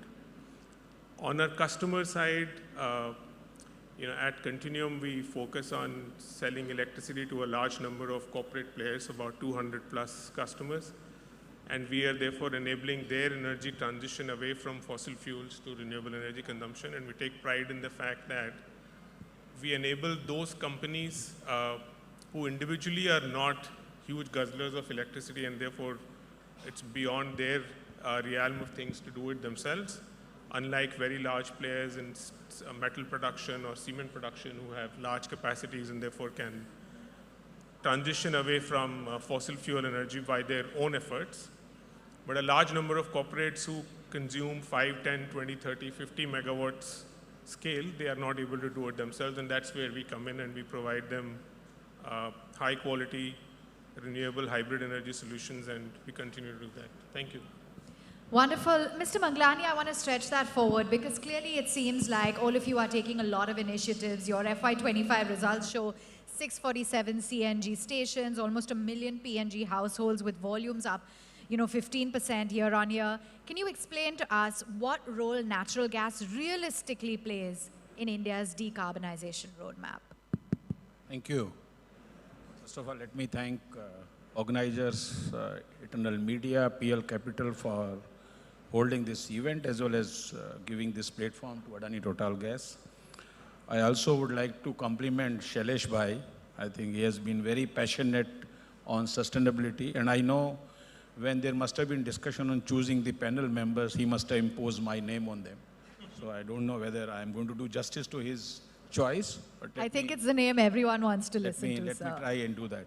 So I think The chief guest, I think Jayanji has in fact touched the topic about natural gas, and he said that's the one fuel which is going to play a major role towards the journey on sustainability. So our company as entire industry, CGD industry, is dealing with the natural gas supply. What CGD industry does is, like you have seen here, Mahanagar Gas, they supply piped natural gas to your homes, CNG to the vehicles, and also we supply piped natural gas to commercial consumers, industrial consumers, crematoriums, restaurants, hotels, everywhere, wherever you need cooking or heating, natural gas plays a major role. And also, you know, natural gas is a natural choice, I would say. Of course, it's a fossil fuel, but it has a very important role towards a sustainability or a climate change. It has almost 30% lower emission vis-a-vis liquid fuel. You have 50% lower emission vis-a-vis solid fuel. So it plays a major role. And CNG, we can see visibly in NCR how the visible role it is being playing, and we have seen how Supreme Court has been asking all the old vehicles to move towards the CNG. Now, I know you asked me to be very crisp, but I'll give 3 suggestions how we could natural gas can play a major role, because I am seeing the presence of Shailesh Bhai. He writes very, very good articles, and he's very influential thought leader on sustainability. So I think I will give him 2-3 ideas, and he can pick it up if he thinks it is worth, and let's see whether we could collectively do something about it. So I think Jayan Bhai spoke about steel plant, and those are very large industrial consumers. But I would touch upon a major growth engine of this country is MSME, micro, small, medium enterprises. We have more than 1 million MSMEs. They don't have level playing field. In some part of a country, we force them to use natural gas. In other parts of a country, they can use whatever they want to use it. Now, these 2 entities becomes very uncompetitive when they want to go to the export market or Indian market, because natural gas will be slightly expensive than the solid fuel or a pollutant fuel which you are using it. So here is the suggestion which I always said, been advocating at various forums. We must do something, a good policy advocacy on providing consumption-linked incentive, CLI, like we give PLI for production-linked incentive. The time has come to think through to give a CLI for MSME so that they can embrace natural gas with certainty of a price. Today, because natural gas comes, we import it from various parts of the world, there is a price volatility. So government could bring it out CLI, and also some incentive for connecting the pipe natural gas, because you do need to build infrastructure. So that's very important one. Second, how do we move India from transactional policies to the larger macro policy framework? Today, when we were actually looking at investment, there were opportunity for investing in CNG because government was giving a lot of policy support on CNG. Suddenly now we see everything is happening on EV side. You have an incentive on demand side, you have incentive on supply side. Then we'll see something happening on CBG, we'll see something happening on hydrogen. So our suggestion would be that instead of going on incentivizing a particular fuel, now the time has come, and India being a very vast country, every fuel will coexist. The time has come to categorize the fuels. You have a green fuel, which is non-fossil. It's a hydrogen, it's a EV on a renewable energy. Like that, green fuel is there. Then there is a cleaner fuel, which is a clean fuel, natural gas. You have LPG, you have various other fuel, which can be part of a clean fuel. And then you have a rest of the fuel. So green fuel, clean fuel, rest of the fuel. And once you categorize on basis the emission norms, then the Har Ghar PNG. And our suggestion from industry would be that if you want to see Har Ghar PNG, there has to be a scheme like Prajwala in place of an Ujjwala, so that there is a level playing field for us LPG as well as the PNG, and then we can see inroad of a natural gas happening in Indian economy from a 6 and a 6.5% today to 15%, which is what the vision of government of India is. Thank you. Thank you for that. So clearly, illuminating the path ahead, the fact that we need a lot of incentives and the fact that natural gas is the natural choice, that's very encouraging. Coming to you, Mr. Agarwal, there have been very ambitious plans. For example, Brookfield REIT committing to net zero by 2040. What has been the biggest challenge that you would say in actually turning these commitments into measurable action? Yeah, thanks, Avani. See, when 2015 we started, we had 2% energy as a green energy. We were just doing rooftop solars. And then in 10 years, this 2% has become 40%. We are using various methods to, increase green energy in our campuses. And by 2027, we'll have 100% energy as green energy. So our journey is from 2% to 40%, and now going to 100% in next 2 years. So that's where we are. That's wonderful. Yeah, so that's where we are. And what methods we are using to achieve these measures, and I'll just talk about challenges also. We are providing rooftop solars. Of course, that's there. Then Brookfield, while we are a foreign company, we have put up a 1,700-acre solar farm in Bikaner. 1,700-acre greenfield solar farm in Bikaner, and from that solar farm, we procure green energy for our campuses. Then we procure green energy from IEX, which is Energy Exchange. Then we also get green energy from green tariff, which is supplied by DISCOMs. So largely, I would say not many challenges. Of course, policy reforms take time. That's always a case. Government has been helpful. But if policy reforms continue, we can achieve 100% green energy by 2027. Now, that's one. Now, when we talk about challenges, I think one challenge and opportunity both is the buildings which are, let's say, 15 years old, which are 20 years old, which are 25 years old. They need investment. They need efforts to convert, to retrofits and, upgrade their MEP and equipment to make them ready for, I would say, net zero, to achieve net zero targets. So that's a work which, we are working on. Of course, in our campuses, we have largely buildings which are 10 or 15 years old. But as an industry-wise, these buildings have to be upgraded, and that is where capital would be required, efforts would be required, and that's one, I would say, work in progress would happen. Not a major challenge, but that's a work to be done. Thank you for that. I'm just going to come to you as well, Mr. Gadia, and understand what the outlook is when an ESG rating comes. Does it influence how easily a business can raise capital? Thank you. We are one of the largest fundraising providers in the country, and question that has been asked to me whether in case if the company or the company which are ESG rated, whether they get easy money, whether the cost of the fund is little cheaper to them, or what is the benefit in terms of the fundraising scenario in case if it is an ESG rated. So let's everybody at the back, sir, let me do a quick survey, hands of the round, and then we will quickly understand that how much we are there for the ESG rated companies, sir. Suppose if any of your bank, let me assume the highest rated bank in the country, State Bank of India, is offering you 7% rate of interest for your fixed deposit. Understood the question? The first is that State Bank of India is offering you a 7% rate of interest for your fixed deposit. Same bank comes and asks you, sir, I will offer you 6.5% rate of interest as green fixed deposit, where whatever money that you will give it to me, I will go and invest into the green company. How many of you are willing to sacrifice 0.5% rate of interest as your fixed deposit return?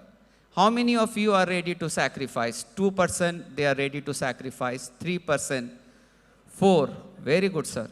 So approximately around 4% of the public, they are ready to sacrifice in case for their fixed deposit return. So same thing, sir, coming back to our return analysis, if we talk about, whatever although State Bank of India, HDFCs of the bank, they have started doing some sort of an ESG assessment formula into their credit appraisal technique, which is there.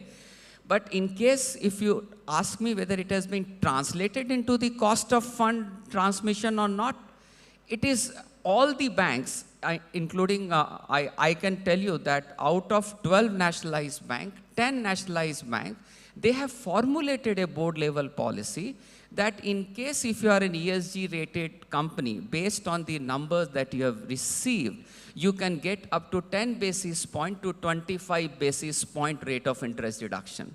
But problem is that this board level policy has not got trickled down to the, up to the branch level. I think so this is the responsibility of collective with you all there from ET Now, with Alok ji and with Amisha ji there, that we should start spreading this message at least to all the MSMEs of the world, not to the large corporate, to at least the MSMEs of the world, that they should start rating themselves into the ESG rating and at least start getting 10 basis paisa to 15 basis paisa rate of interest discount.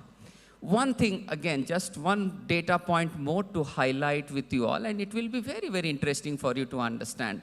There are three major power finance companies which only finance the power companies. One is REC, which is all owned by Government of India, Power Finance Corporation, REC and IRIDA.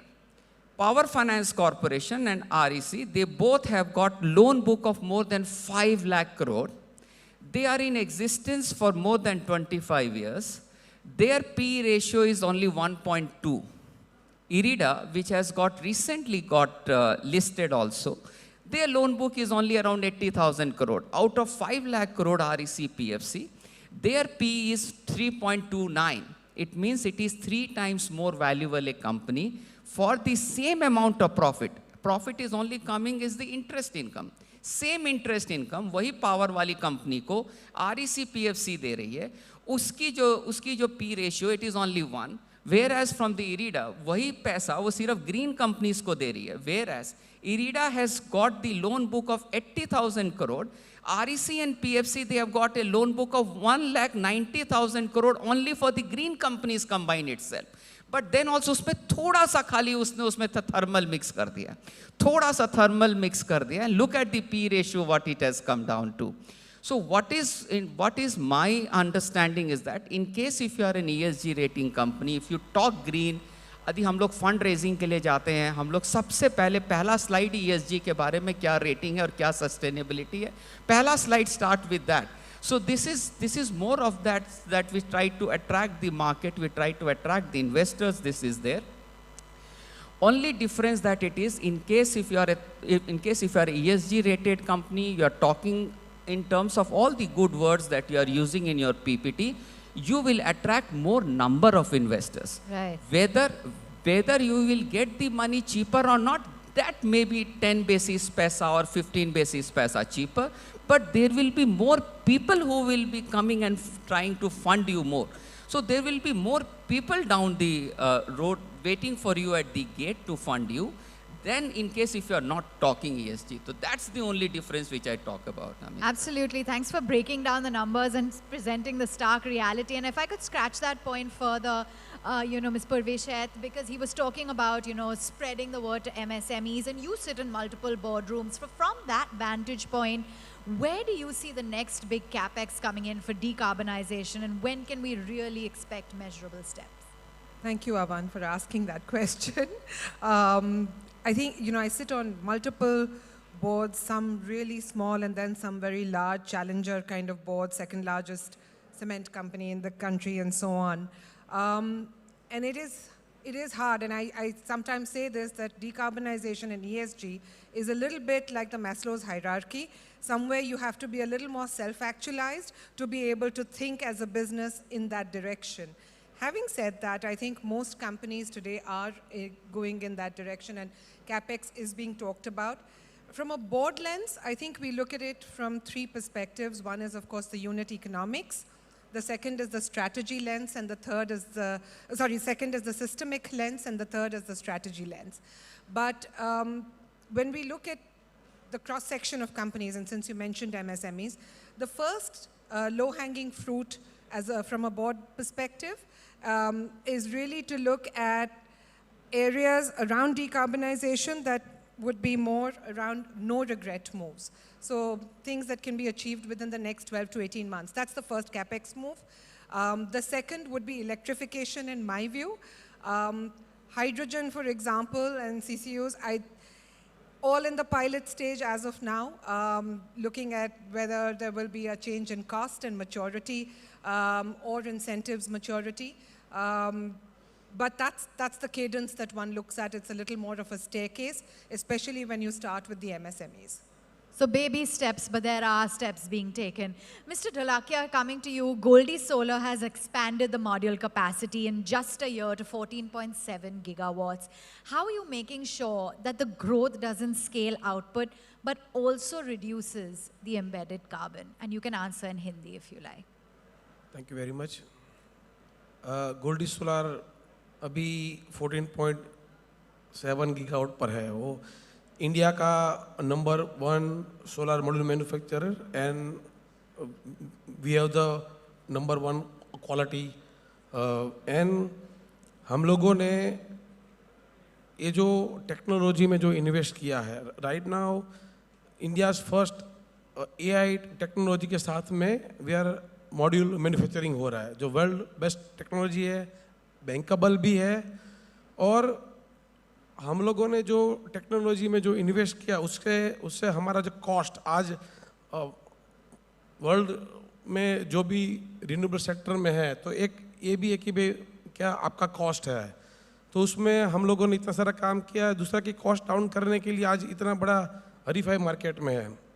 हम लोग EPC भी हम लोग काम करते हैं और दूसरा कि हम लोग ओईएम भी करते हैं तो उससे हमारा कंपनी और ये जो मार्केट में हम लोग सस्टेन हो पा रहे हैं. Thank you. Thank you for that. You know, Mr. Bansal, if I may come to you, they say that storage is often the missing piece in India's renewables. So what is your assessment of the cost per kWh for solutions today? And as a company, how are you planning to make them more affordable for clients? Because I think pricing is also a key factor. Yes, certainly. So battery storage is a very essential ingredient for the energy transition to continue to take effect in India because in the absence of it, the grid has already started seeing grid challenges. Battery storage is currently, our estimate of the fully installed cost is about 4 to 5.5 rupees per kilowatt hour, depending on the use case for the battery storage cost alone. And that is a little bit expensive because of the affordability of electricity, and manufacturing industries need to stay competitive without increasing their cost of electricity. But this is taking root, and I think the cost can be reduced if you are able to utilize the batteries more effectively, which is, let's say you use it 2 cycles a day instead of 1, which means you can use it for a wind-solar hybrid project more effectively than for a standalone solar or a wind project. Our belief is that for a hybrid project, not only can you use it twice, but you also need probably a third of the battery storage requirement than you would need for a standalone solar or a wind project.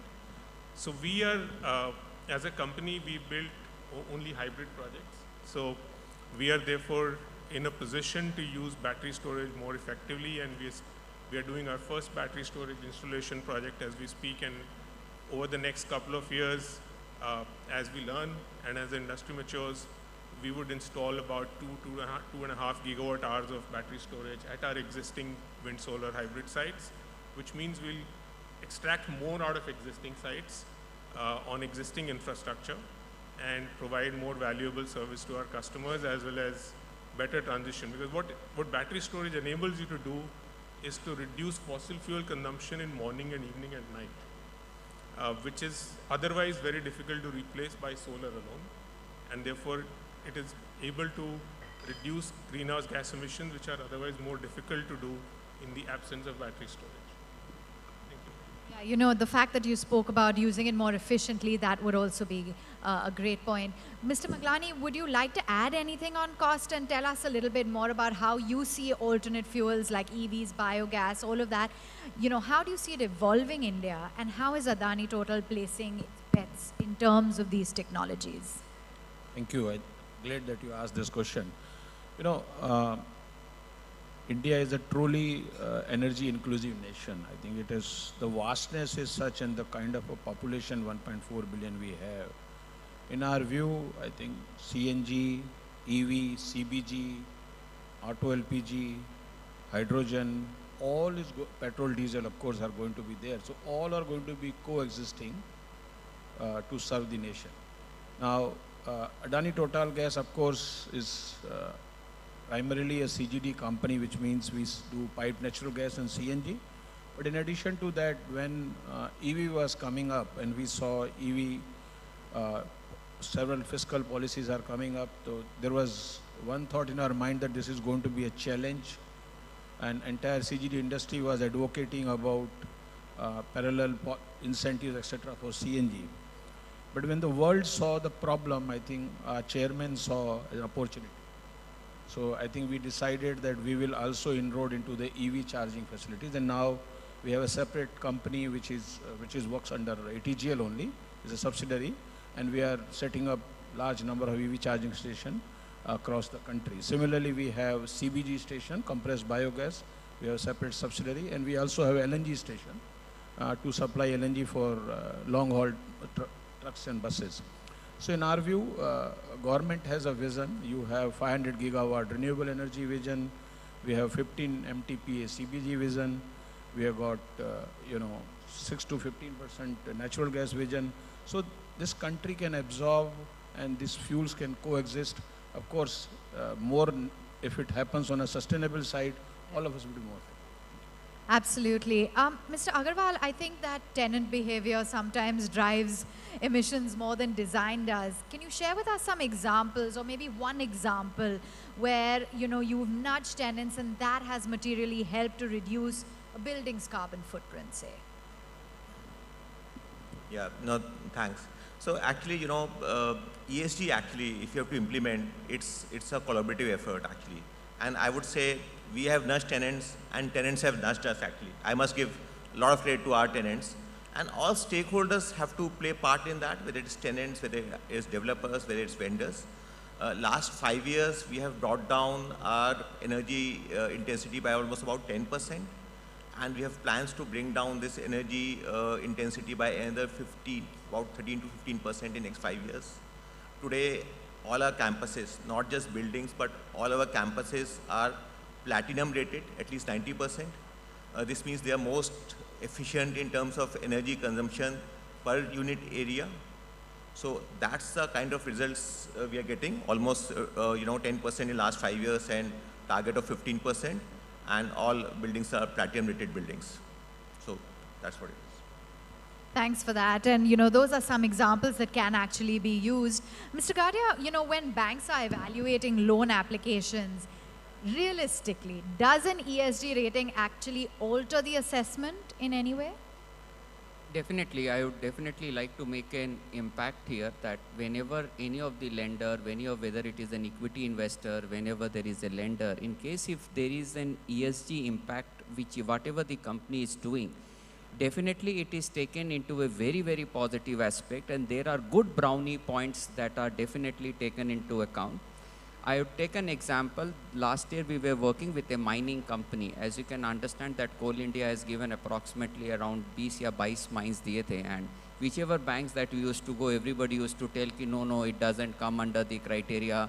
हमारी bank की rating कम हो जाएगी, हम आपको mining के लिए पैसा नहीं देंगे. So then what we did, there was one mining company which came back and told कि sir, approximately around 80% of the mining के अंदर में it is all equipments which is required. And what that mining company did, mining company purchased all the battery operated machining, जितने भी machines थी उनके पास में, dumper उम्पर जो भी थे, उन्होंने वो सब सारे battery operated ले लिए. And then the entire bank, the entire philosophy, we went and told कि sir, it is a green mining company.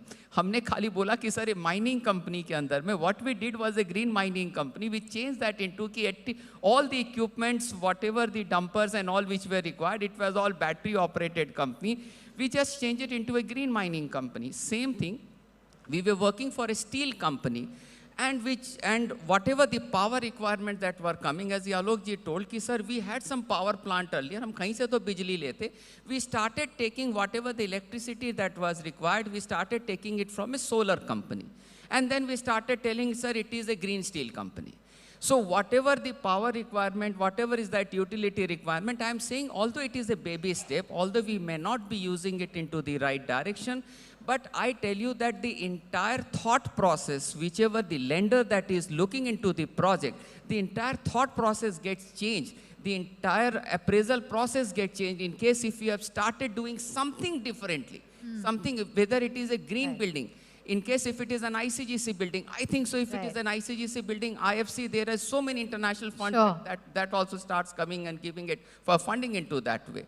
So there is a plethora of opportunities which are definitely available to all the builders. Like you said, the thought process is really changing. And, you know, Ms. Shet, there's a lot of industries. We've spoken to a number who are sitting on this panel, and they're really, you know, exploring clean fuels, electrification, but costs still remain high. So from the broad conversations that you're having, what level of cost increase are the companies willing to absorb?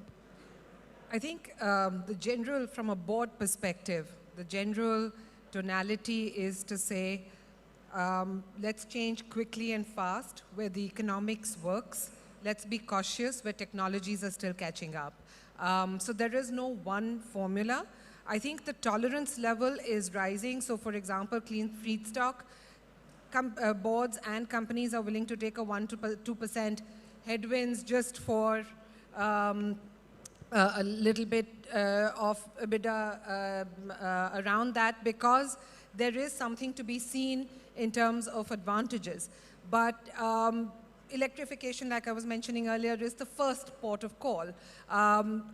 Elsewhere, there are chances that the board is focusing, but you know, honestly, at this point, the board is looking to be more pragmatic and cautious rather than just say, let's go whole hog. Right. A final question, Mr. Dholakia. The supply chain resilience is key for solar. So how much of the cell and water sourcing is domestic?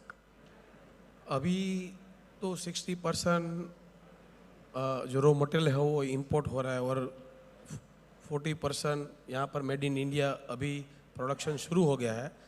2026 तक ये सरकार का जो scheme है PLI उसका बड़ा implement हो रहा है, तो उससे लगता है कि अभी मोर एंड मोर हम लोग इसमें आगे बढ़ पाएंगे।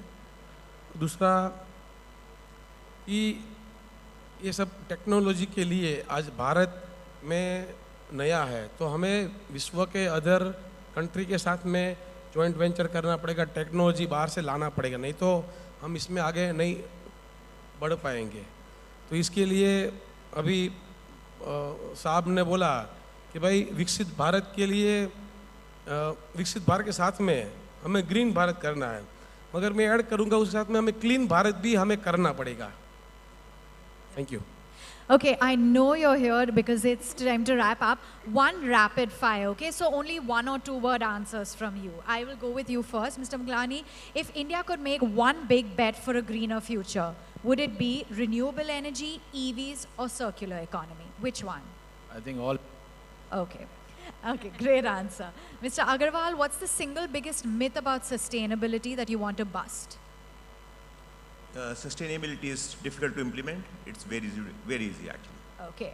Mr. Bansal, carbon neutrality by 2070. Too late, too right, or totally unrealistic? I think it'll happen faster. Can happen faster? Chalo, very good. With one question from you, Mr. Dholakia. In one word, what is India's biggest strength for energy transition? Because India is a youngster. Yes. जो main power हमारे पास skill है अभी, और हमारे प्रधानमंत्री जी ने जो skill developing का काम किया वो सबसे बड़ा अभी हेल्प हो रहा है रिन्यूएबल एनर्जी को।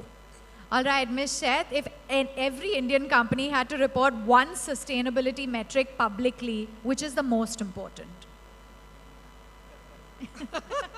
Tough one. Should I go to the next guest while you think this?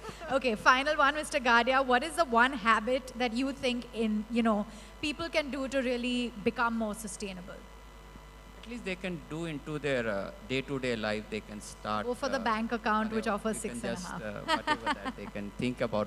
There are many things that we can do into the day-to-day life that we can start thinking about it. That's all. Sure. Thought process. Ms. Shet, do you have an answer? I think it just needs to be overall decarbonization across whatever it is that they're doing. Wonderful. So the future is looking green. A big thank you and a round of applause for our panelists. Thank you. I really thought, panel members, at one point during her rapid fire, you're going to call for a phono friend because the environment and ambience got that nervous. No So hampers, thank you, Ms. Dubash. unfortunately, no hampers. All right. Can we give our panel members a big round of applause and Ms. Dubash for actually navigating and maneuvering this conversation in such a compelling way? Now, panel members and a moderator, the most important thing of any panel discussion, apart from insight, is the evidence that it happened. So can I request you all to please line up here for a quick picture to garner as evidence? Yes.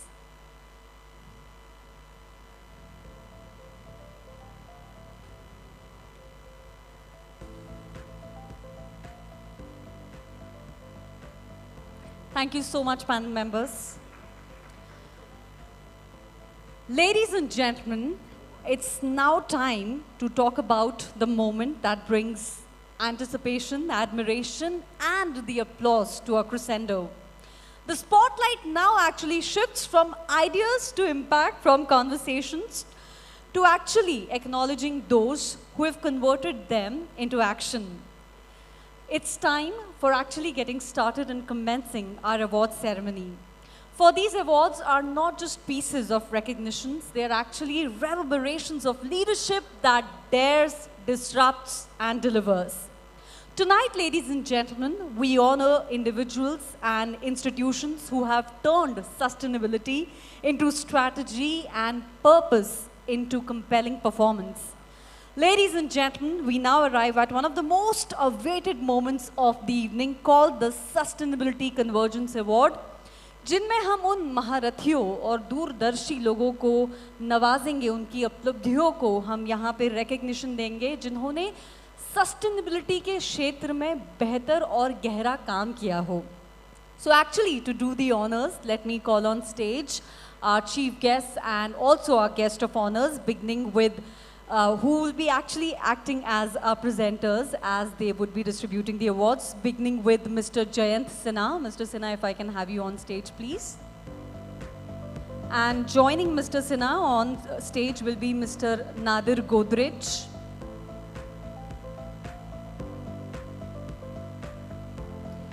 And along with Mr. Nadir Godrej, we'll have Mr. Pradeep Shah, Mr. Shailesh Haribhakti, Mrs. Amisha Vora, Mr. Kripa Shankar Tiwari and Mr. Alok Tiwari, the full lineup of our presenters.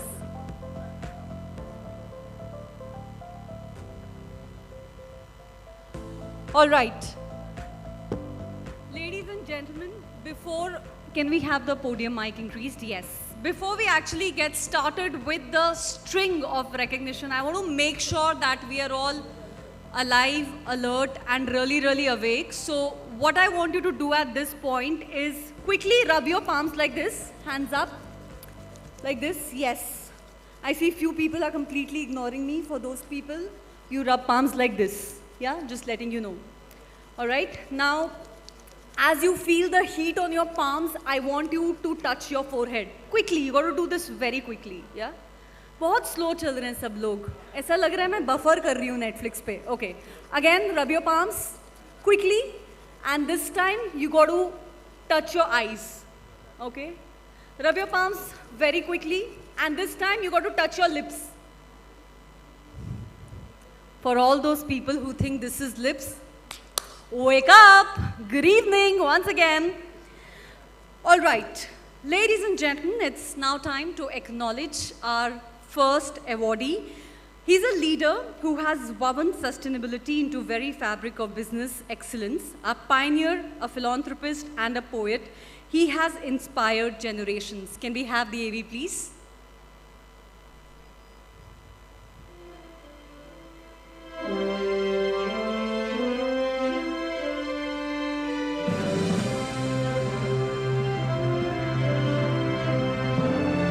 Godrej industries group के chairman और managing director Nadir Godrej ने परोपकार के क्षेत्र में महत्वपूर्ण योगदान दिए हैं। सतत विकास यानी सस्टेनेबिलिटी की पहलों को आकार देने में भी वह अग्रणी रहे हैं। इनकी लीडरशिप में Godrej enterprise good and green initiative चलाती है। इस विजन के तहत 2015 से 36,000 से ज्यादा पेड़ लगाए गए हैं और इन्हें संरक्षित किया जा रहा है। हर दिन 1 लाख लीटर से ज्यादा वेस्ट वाटर ट्रीट किया जा रहा है। 2011 से लेकर अब तक स्पेसिफिक एनर्जी में 57% की कमी लाई गई है। साथ ही इनिशिएटिव के तहत कार्बन उत्सर्जन कम करने के लिए भी कदम उठाए जा रहे हैं। कंपनी में भी सस्टेनेबल फ्यूचर प्रैक्टिसेस अपनाई जा रही हैं। अपने मैन्युफैक्चरिंग प्लांट्स में कंपनी ने ऊर्जा और जल की खपत में 40% की कटौती की है। ग्रुप प्रमोटरों की 23% हिस्सेदारी उन ट्रस्टों में है जो शिक्षा, पर्यावरण और स्वास्थ्य में निवेश करते हैं। सामाजिक सुधार के मोर्चे पर भी नादिर गोदरेज लगातार जुटे हुए हैं।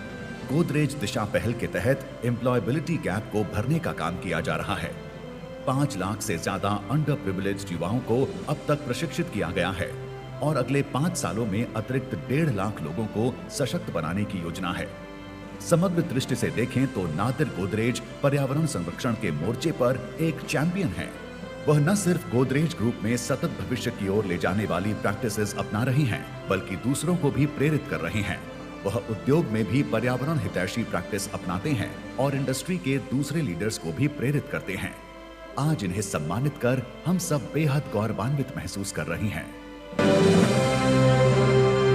Ladies and gentlemen, our first awardee of this evening, Mr. Nadir Godrej, Chairman, Managing Director, Godrej Industries Group. Can I request our presenters to actually present them with the memento, the award and the certificate. Can we have the award on stage, please?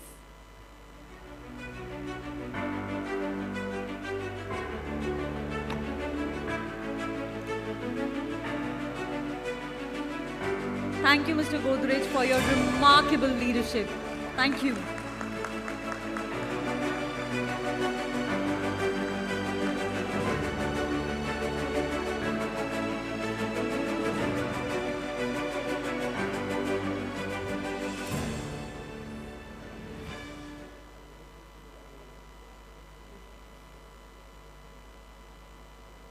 Congratulations, sir.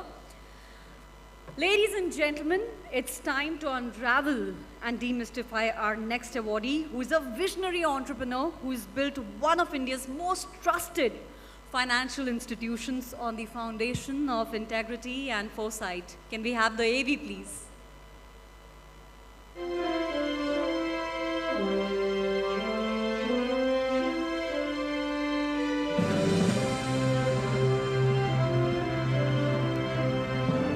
Motilal Oswal group के cofounder एवं CEO Shri Motilal Oswal सतत विकास के लक्ष्यों के प्रति सजग और सक्रिय हैं।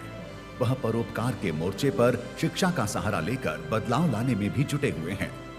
परोपकार की गतिविधियों को मूर्त रूप देने के लिए 2023 में मोतीलाल ओसवाल और non executive chairman Ramdev Agarwal ने अपने 10% इक्विटी शेयर चैरिटी के लिए दान करने की घोषणा की और तब से लगातार ग्रुप चैरिटी के कामों को बढ़ावा देने में जुटा हुआ है।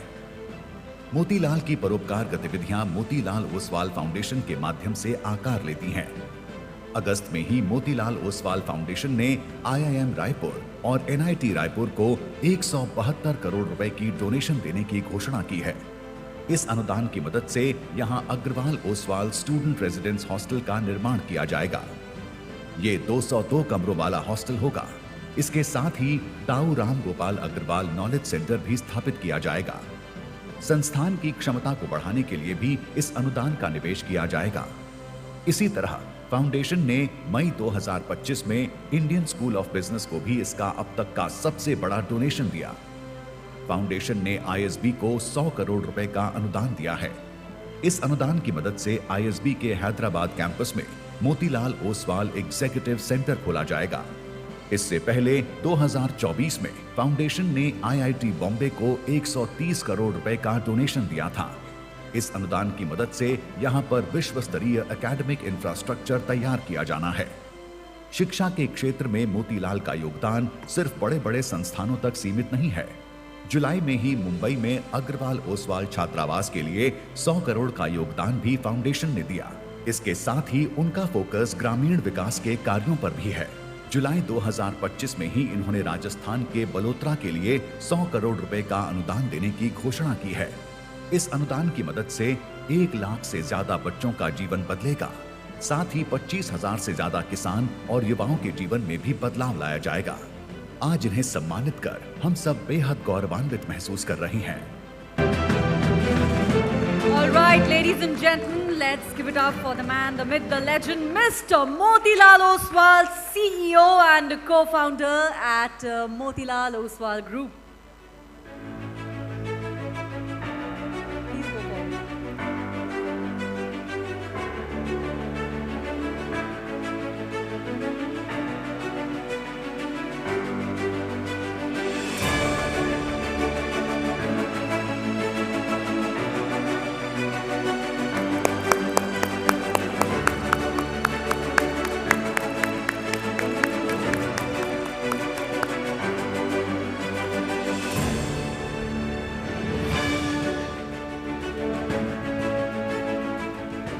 Thank you, sir, for inspiring generations of entrepreneurs through your groundbreaking work.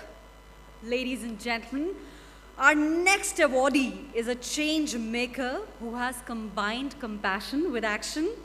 Her efforts in philanthropy and rural transformation have uplifted countless communities. Can we have the AV, please?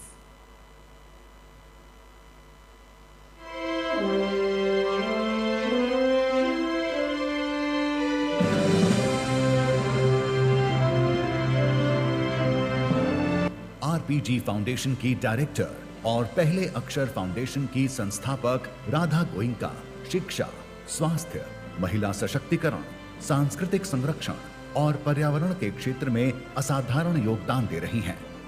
उनके सुयोग्य नेतृत्व में आरपीजी फाउंडेशन सिर्फ घोषणाओं तक सीमित नहीं है, बल्कि जमीन पर भी बदलाव ला रहा है। राधा की शानदार लीडरशिप में फाउंडेशन ने अब तक 60,000 से अधिक लोगों को कौशल विकास प्रशिक्षण प्रदान किया है, जिनमें से 75% से अधिक लोग सफलतापूर्वक रोजगार प्राप्त कर चुके हैं। राधा ने पहले अक्षर फाउंडेशन की भी स्थापना की है। इस फाउंडेशन का पहला उद्देश्य है कि बच्चों को अंग्रेजी भाषा में मजबूत किया जाए। 2008 में इसकी शुरुआत करने के बाद आज तक फाउंडेशन ने 800 से ज्यादा सरकारी स्कूलों और 14,000 से ज्यादा शिक्षकों को कुशल बनाने का काम किया है और अब तक 5 लाख से अधिक बच्चों तक इस कार्यक्रम ने अपनी व्यापक पहुंच बनाई है।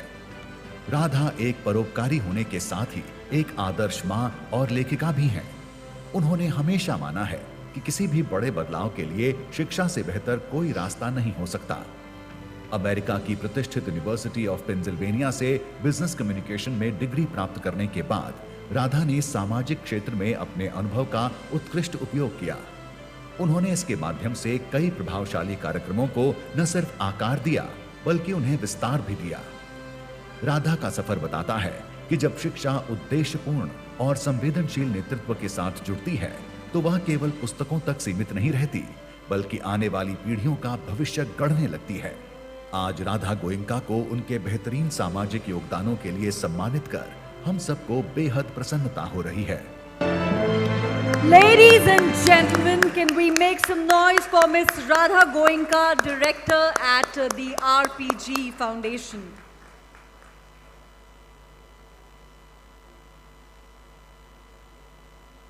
Thank you so much, ma'am, for your inspiring leadership in the dominion of social development.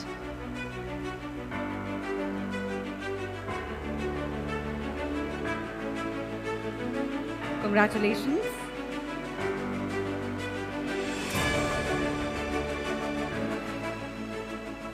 Ladies and gentlemen, our next recognition and veneration is for a stalwart of finance and governance who has also pioneered impactful environmental initiatives.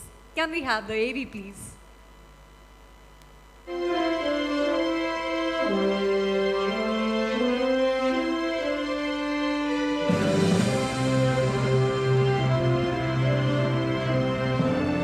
आप पेड़ लगाना चाहते हैं, लेकिन किसी वृक्षारोपण अभियान में शामिल होने का समय नहीं है, तो कोई बात नहीं।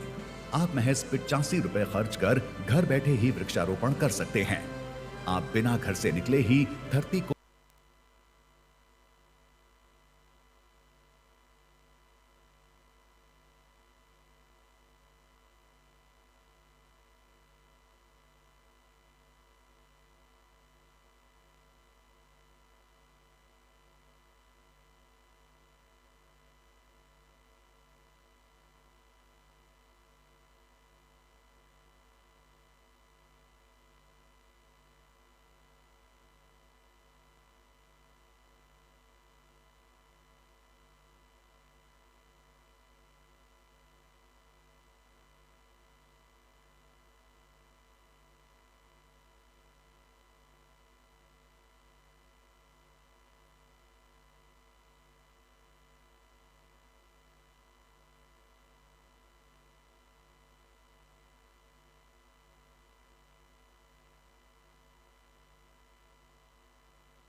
particular score level, chances are we may not even invest in it. But I think at this point of time, on the green transition front globally, we are at the crossroads. And I just wanted to take 2 minutes to explain this, and slightly deviating from the question. So India's electricity capacity today is close to 500 gigawatts, right? USA has 4,000 gigawatts. So it's roughly 8 times India's capacity. And China has crossed 10,000 gigawatts at this point of time. Now, the biggest trend or the game changer which is being talked about at this point of time is AI, right? All of us have started using AI on our Google phones for every query we ask. But do we understand that AI actually consumes the most amount of energy behind? That whole computing power which is required for AI is likely to be equal to the electricity which USA consumes today by 2030.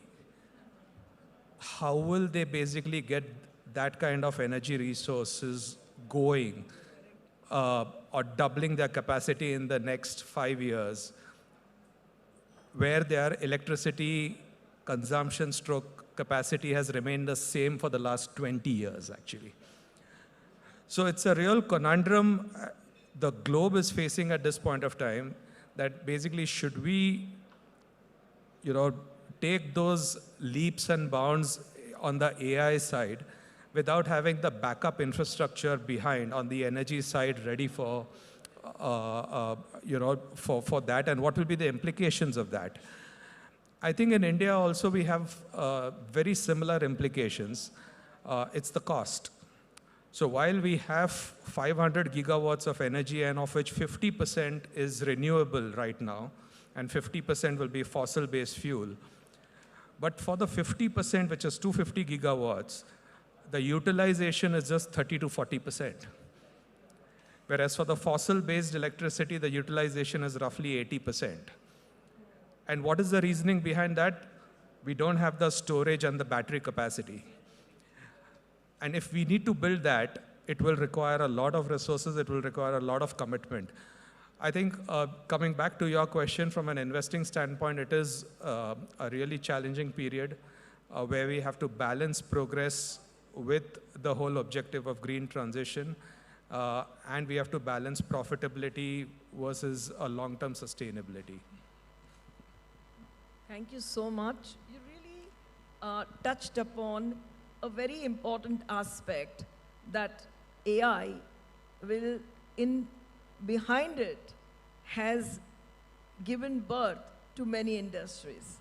It's not only energy, it's not only the battery storage, but data centers and so on. Moving on, Mr. Anthony, I will be very happy that you pick up the thread from where Mr. Nanavati left and try and highlight that how do you see that India's green ambitions, be it in EV, be it in energy, both solar and wind, and the in-between, the storage and data centers, will be funded? What is the magnitude of this opportunity? How geared up we are? And how do you think this will transit from here on? So let me start with the last part of your question. I don't think, honestly, as an ecosystem, we are as geared up as we should be, because fundamentally you need to invest in the right amount of employee talent who firstly are able to assess opportunities, assess whether they actually qualify for ESG initiatives and so on and so forth. But if I was to take a step forward, if you're willing to invest, my view is that in India, to some degree, because we've had 6 to 7 years of positive equity capital markets, it's probably going to be a challenge convincing investors to think about sustainable investments or ESG funds in a very mainstream manner. But I actually honestly see a massive potential for our industry to play a role in getting foreign capital into all of the spaces that you mentioned. I mean, just to give you a context, at least half of the pitches we have done in the last 1 year on whether it is equity or fixed income mandates.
बेचारा पैसे पे focus करे, margin पे focus करे, GST पे focus करे कि green पे फोकस करे। तो कोई इंटरेस्ट नहीं है ग्रीन पे फोकस करने का। Our whole problem is that the sustainability, the green, all of this aspect is being seen as good to planet Earth and is an obligation. But that can never work. Especially for businesses which are on thin margin, it has to make the economical sense, right? So ये Trump जी हमारे ऊपर 25% का tariff नहीं लगाते अगर हमारा solar energy transition हो गया होता, उनको रशिया से ऑयल खरीदने की जरूरत ही नहीं पड़ती। The whole problem is over last 3 decades or 4 decades we have been sleeping, and that's why we are forced to buy oil whenever it gets cheaper, right? That's the core problem. I'll give you other example. Jain sir is sitting over here now. अब तो शासन में नहीं है, जब थे तो हम बहुत जाके रोते थे इनके पास. One day I thought that India has 5 large public sector NBFCs which are obviously sovereign, owned by the government, and they do massive, large project financing when it comes to the, our, sustainability, solar. So my PFC is one of them. ADA has provided us the loan. PFC, I made 11 presentations. And I was only telling them that you have such a large portfolio of this large project. Why don't you become an onward lender to us to provide concessional financing to small businesses? My whole point was that a rooftop solar for a small business costs 20 lakh rupees. Now for a 20 lakh rupees, and it's a long-term asset, but हम लोग 3 साल से ज़्यादा का loan नहीं दे सकते हैं. Till the time the EMI is not less than his monthly electricity bill, तो आप कितना भी sustainability रो लीजिए, ये बाढ़, तूफान, flood कर लीजिए, the customer, the small business would not take an additional burden of a monthly cost till the time he see a, margin improvement happening on that. But 11 presentation के बाद PFC ने बोला नहीं हमारे पास कोई policy नहीं है, तो मैंने बना लीजिए. बोले नहीं वो तो बहुत लंबा काम है. Point being, unless the government, unless the financial institutions don't bring economic element of providing cheaper financing, which small businesses can afford, this transition would not happen. So today, world's almost every DFI is a lender to us, and we fight every day. We say all of the DFIs have this mandate to provide for green financing. But does we get concessional financing? Answer is no. We just get financing. It is an alternate to not getting bank financing. Does any of the 12 public sector banks provide you concessional rate of financing and do a margin cap?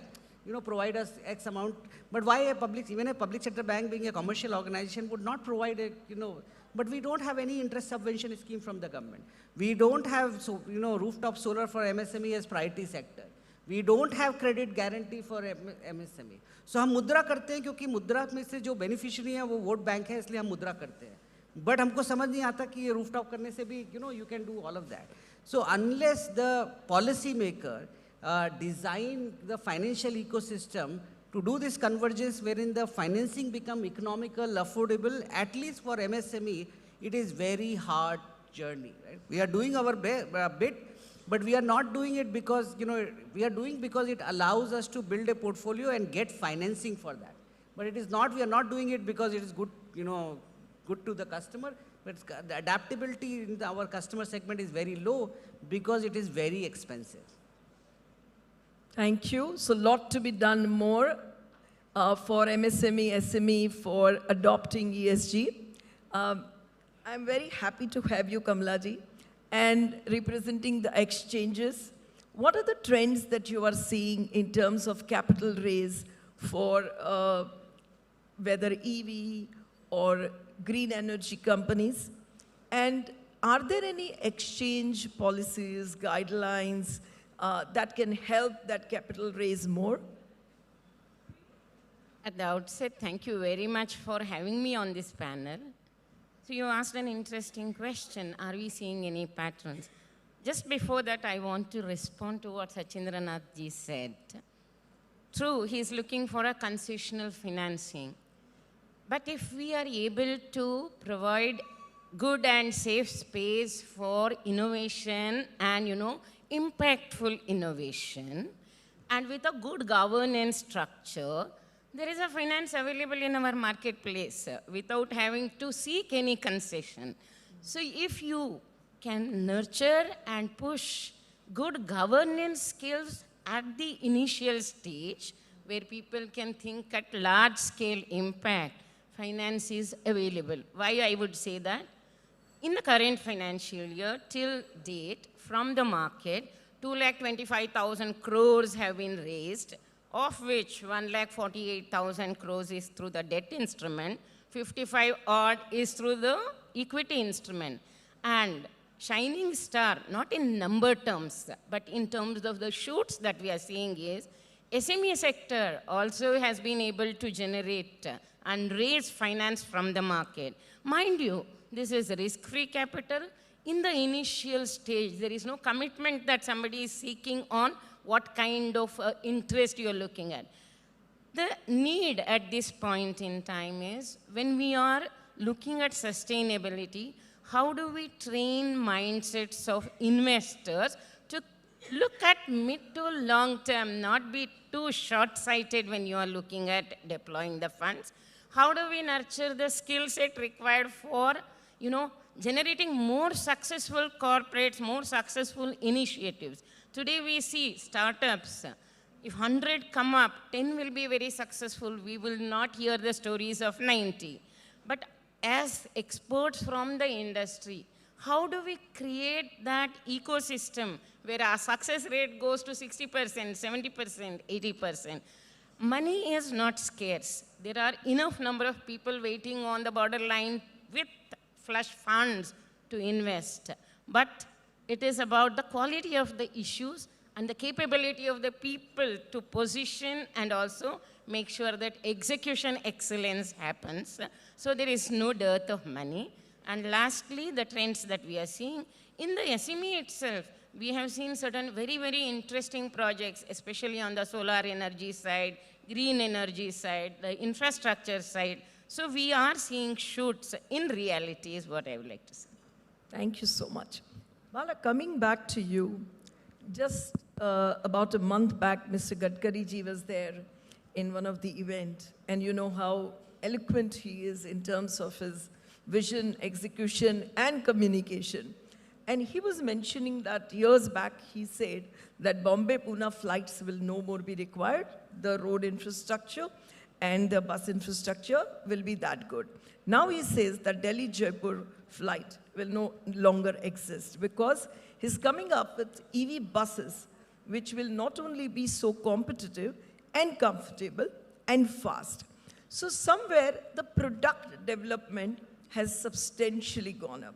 You would be also, I remember having seen the power cost of solar at 12 rupees, 13 rupees bidding, which has come down to 2.5 rupees. Now it competes with the fossil power costs also. So do you all as mutual fund think that this is a very long-term opportunity? Would you be putting up some funds for renewable or only the E part or ESG part? Are there any strategies like that you all are thinking of? Yeah. I think one bigger plus point on the mutual fund space, ours keep evolving as the situation improves. I just simple example I'll take. After almost multiple years of discussion and debates, finally REIT and InvIT has been declared as equity instruments and hybrid instruments. A simple, this kind of move, now it's creating new opportunities to create funds, to make your investment decisions a little better than what you would have had earlier. Ambiguity. So I would assume the ambiguity that used to persist in the case of the ESG kind of sectors, that ambiguity also gradually as time progresses is getting reduced. One such, I think I mentioned about 2.5 rupees. I still remember 5 years back, those who put up a solar panel, the renewable energy manufacturing segment, today he would have been out of business. Because his cost of capital would have been much higher, and he would have contracted price of 4.5 rupees for selling power. Now it became history. So therefore, the industry also is evolving. Second is the government of India, when they actually were during COVID time, when they introduced guarantee scheme for SMEs, it resulted in two things. One, lending to the segment actually went up quite significantly because I know that I am taking a risk, which is also backed by sovereign. Therefore, all of us as money managers could actually take the risk, and the cost of capital also has come down. So I think the same way in the case of renewable energy, I think time will come as the industry becoming more and more insulated. At the end of the day, we don't have the long-term funds. And we are all of running the short-term funds or maybe open-ended funds. Maybe we'll, once again, come back, some kind of tax structure change, and the government is giving some bit of specific promotional tax incentive for this segment of the business. I'm sure the mutual fund will be the first one to innovate and pull large pool of money into the capital market to support the this kind of initiative, which will come. It's not just my wood is not just far off. The next 2-3 years, I think, should come. The only thing is, in the mutual fund industry, we need some bit of ring fencing because the moment we see a side of a problem, there is a tendency for the money to flow out. So since we are running that, the way we are insulated for such kind of risk in the bond market side is making certain instruments eligible for repoable so that you can repo it and therefore get the refinancing. This evolution just keeps happening. I'm sure we would not be too far off in introducing such kind of product. Thank you for these insights. Mr. Nanavati, I know that you run a mutual fund. But I would like you to share a little more holistic view from insurance, pension, global and mutual fund money perspective, that how and what changes, if any, are required, that the flow of money, this is EV, I would say that solar, wind, and EV has evolved. But if we go back a bit to hydrogen or further technologies, I think the certainty of technologies is yet to evolve. But how can really government take initiatives or other initiatives are required so we really fund this long-term requirements of India's green initiatives? I think the key word is scalability in this business. To be honest, most of the projects in India fall through because of the lack of scale. You need to produce solar panels at scale, which need to be 1/10 the price at which they are currently for it to be sustainable. You are seeing perhaps 2-3 countries in the world where this is happening, but it's certainly not happening in India. Unfortunately, we aren't seeing the local entrepreneur also coming forward to take that risk, where basically they're saying that, look, I'm willing to commit 10,000 crores, 20,000 crores, I'm willing to put up billions of dollars to take this initiative for a longer period of time. In this kind of a situation, perhaps a win-win situation could be a public-private partnership, where the government comes together with a top corporate and says that, look, we will be 50-50% partners. A classic example of this is, years back when we started Maruti Suzuki, right? Till that time, we could never have even imagined producing a small car or a car for India. But the government and Suzuki came and basically invested together and look at the success that they met with. I think we need a similar situation on the green transition side, because if we are not going to do it at a scale level, it will not be economical. And then you will fall behind all the targets which you are hoping for. Thank you so much for this insights. I will come back with my question, which I posed to you that time itself. How do you think that fixed income side, bond side, green bond side is evolving? What further needs to be done to make it more vibrant? So, Amisha ji, on a lighter note, I think there's a lot to be done on bond markets per se. I know. Right? So, but on a more serious note, I think that's an interesting opportunity, because if you think about equity for a minute, core equity investing is decades old, right? So to suddenly introduce the concept of sustainable equity investing is something new. It's like a new child and trying to edge its way into the consciousness. As we deepen bond markets, I think it's a good opportunity to kickstart. And I would say there are 2-3 areas that we see practically. The first is, in some sense, trying to raise funds for sustainability or climate or environment.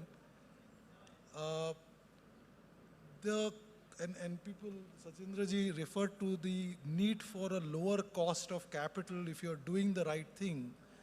What you tend to find is people in the ecosystem, call it banks, institutions, are already able to access that lower cost of capital because they get benefits of priority sector lending. So one of the first steps I would say is trying to marry or make fungible priority sector lending and sustainable lending. Because then if I have assets that I have created that tick the box on priority sector but also tick the box on sustainability, it gives me the flexibility to offer or securitize what I need to do. Because today, theoretically, if I identify someone with an asset which is physical or call it whatever, that they have the ability to raise capital for, their natural inclination is to do it with a view towards providing it to somebody who's fulfilling priority sector lending targets.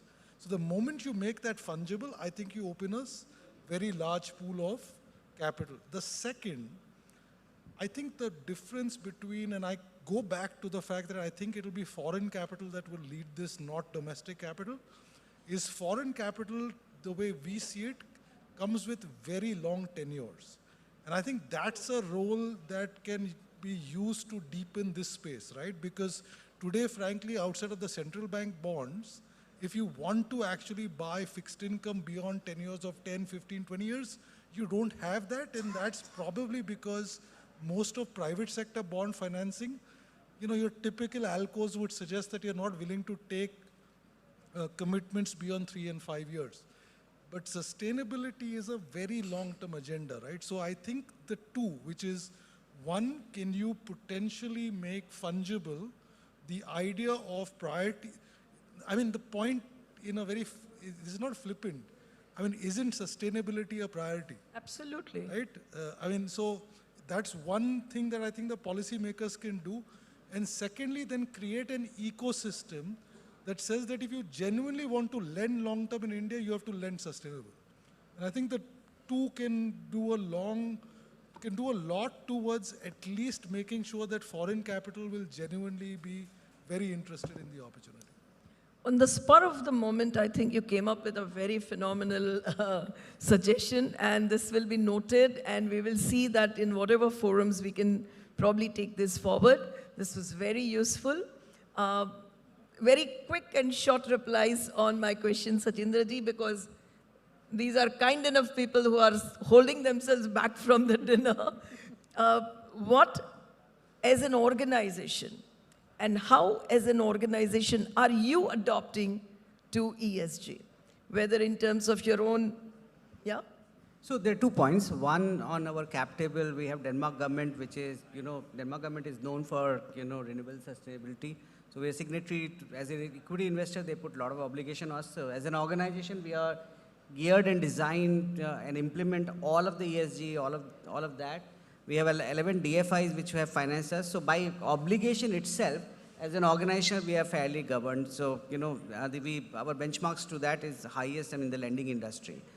Second, I think so the point which I was making, lenders don't need concessional financing. For small businesses, customer need concessional financing.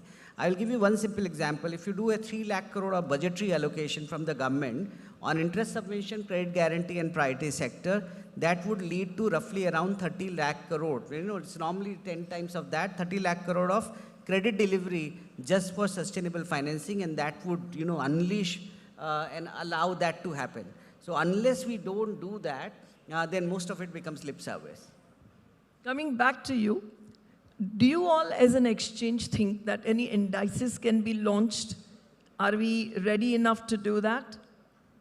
On any ESG indices or anything that can help benchmark? See, internationally, ESG scorecard is picking up, but it has also not seen progress and success. While we are not working on ESG scorecard per se, last 5 years, if you see the focus that has been placed by regulators on the governance structure and the disclosure norm, I think we have come a long way. Without a number or a score also, we have significantly progressed. And I'm sure the way things are developing, the way ecosystem is growing, we will see more of it where governance occupies the central stage. If my governance is good, then environment and social impact are the byproducts where focus is already there. If governance is not good, all others are only optics and it has no value addition. Just to add to that point, I think ESG score is being published by all mutual fund or the ESG fund, and they compare among themselves. The aggregate score, assuming a scenario that one portfolio is 70, somebody is 65, then automatically a question is being asked why I am actually lower than others. That brings in a comparative pressures and bringing a comparisons. Therefore, everyone actually try to improve the score. This is actually introduced by SEBI last year and is being provided by one of the proxy agency of the ESG score of all companies. Thank you for enlightening us, and that's the kind of awareness which is already started. Thank you so much, everyone, for holding back to your dinner, and thank you so much, the panel, which was so up to date with what we really need to do to finance our green dreams. Thank you. Thank you so much, panel members, for that incredible set of conversation. And most importantly, can we request you to come closer for the group picture? Ladies and gentlemen, in the journey towards a greener future, data is not just a tool, it's actually a compass. A well-crafted sustainability report does not just reflect progress, it actually reveals priorities, alludes to gaps, and inspires accountability. It transforms ambition into measurable action and gives stakeholders a very transparent lens into impact. Tonight, ladies and gentlemen, we unveil a report that captures not just numbers, but actually narratives of resilience, innovation, and responsibility. It is a milestone that marks where we are, and more importantly, where we must go. One of the key highlights of tonight's program is to launch the sustainability report. And to do the honors, I'd like to call on stage Ms. Deepshika Dalchand, Head of ESG Solutions and Delivery at Gaviva. With a strong background in environmental science, project management and operations, Deepshika is the Head of ESG Solutions and Delivery at Gaviva, as well as manages a team of ESG specialists. She's worked with clients in different sectors under various engagements. In her previous role, she has worked on strategy and operation for an agroforestry company, as well as a triple bottom line focused social ventures. She is an IFRS FSA Level 1 credential holder, as well as a certified ISO 14067 lead implementer. With no further ado, can I request Ms. Deepshika to make her way onto the stage?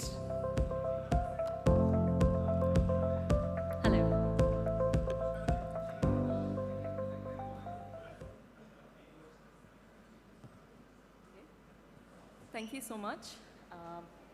All right, I know it's dinner time. I am going to keep this short, okay? So when we got the opportunity to actually develop, thank you, I'm short. So when we got the opportunity to develop a white paper for the purposes of this conference, we debated what topic we wanted to actually focus on. And one thing was actually sure. We actually wanted to focus on the impact of climate risk. And there are two main reasons why we actually chose to do this. And the images in the next slide will show you why. Can we have the next slide, please? Okay. Now here's the thing, we've always been told that when we reach 1.5 degrees, things are going to get bad. When we reach 2 degrees, it'll get worse, and so on and so forth, till doomsday scenarios come to rise. But here's the thing, that last year, I don't know if you know, that last year we actually reached 1.5 degrees, and in fact, we breached it. We reached 1.55 degrees. And the World Meteorological Organization, which actually keeps track of this, determined that from now till 2029, there's an 86% chance that we are going to go way beyond 1.5, potentially all the way up to 1.9 degrees. To me, that's really close to the 2 degrees scenario. And another thing is that there is actually an atlas that keeps track of when extreme weather events have taken place in India. And last year, out of the 366 days that we had, on 322 of them, there were extreme weather events that were actually taking place in our country. And in this year, the data is available up till March 31st. Out of 90 days, on 87 days, we had these extreme weather events. So that's 97% of the days where we've had extreme weather events. Now here's the thing, climate risk is not a future risk. It's already here, and it's about time that we prepare for it. Okay? Next slide, please. So what we've done in the paper is that we've taken the major industrial hubs of India. So the Pune, Mumbai belt, the Bengaluru cluster, Gujarat, right, as well as Delhi and Chennai. And we've actually analyzed that if we consider 1,000 crore revenue company with an EBITDA of 150 crores, under a 1.5 degree scenario and under a 2 degree scenario, what will be the impact of climate hazards on the company's EBITDA? And here's what we found out, that under a 1.5 degree scenario, the EBITDA erosion can be as high as 20%. But here's the thing, under a 2 degree scenario, it jumps up to as high as 35%. So that's a 75% higher loss that happens over here, right? So here's, sorry, okay, they moved on to the next slide. So in fact, climate risk is actually leading to PNL erosion. And there's no part of the country that's not affected by it. In fact, all of the major hubs are and beyond. And it's a systemic event that affects your productivity, your supply chain, your logistics, and beyond. So it's time to prepare, and the time is now. Next slide, please. In fact, one of the things is that in 2005, most of you may remember the devastating floods that occurred. That actually was estimated to have a 2,500 crore loss. But if that occurs today, the loss jumps up to as high as 20,000 crores. And in fact, this is where being proactive actually leads to better outcomes and resilience for a company. In fact, wherever there have been hazards that have occurred, insurance premiums have jumped up as high as 10 to 20%. So proactive action is actually much cheaper than delayed reactions over here. Next slide, please. Now, climate risk is no longer a CSR activity, or it's no longer about reputation. It's about building a defensive moat. And the way to actually do that is by incorporating resilient initiatives, such as focusing on lowering emissions, incorporating renewable energy, working on water and circularity initiatives. But in addition to that, it's also about embedding climate in core strategy. And the first movers are the ones who not only can protect their companies better from any shocks that happen, but also take advantage of competitive opportunities that actually unlock by being more resilient to climate shocks as well. Right, next slide. So as I promised, I'm keeping this short. We've actually incorporated a lot more information in the white paper. In fact, on all of your tables, there will be a QR code that will allow you to download this paper. Otherwise, please do feel free to email me and I'll send you a copy of it. That's it from my side. Thank you so much.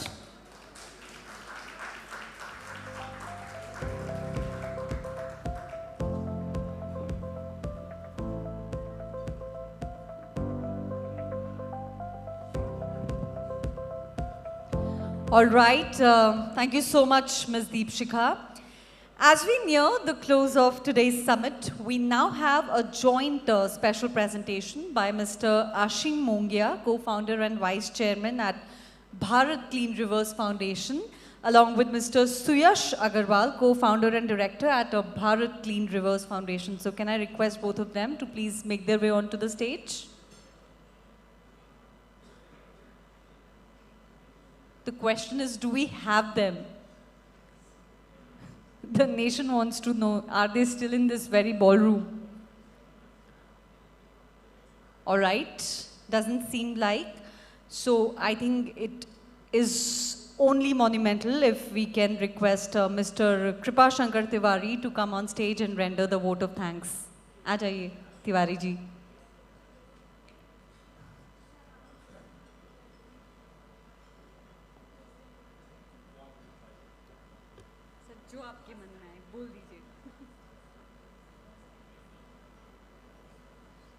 नमस्कार प्रणाम इस sustainability convergence summit and award में आप सब पधारे, आपका हृदय से स्वागत है। और इस समाज देश दुनिया के लिए सबसे महत्वपूर्ण विषय पर बड़ी गंभीर चर्चा हुई, सब प्रबोधित हुए और आप सबकी गरिमापूर्ण उपस्थिति से यह कार्यक्रम भली भांति संपन्न हुआ। इसलिए आप सबका हृदय से स्वागत करते हैं, आभार व्यक्त करते हैं। बहुत बहुत धन्यवाद, बहुत बहुत आभार। मैं समझता हूँ ये कार्यक्रम संपन्न हुआ, आप सब जो खान पान की सेवाएं हैं उसको भी धन्य करें, कृपा करें। प्रणाम, नमस्कार।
All right, ladies and gentlemen, with this we conclude the very first edition of Sustainability Convergence Summit and Awards, Innovating for Tomorrow.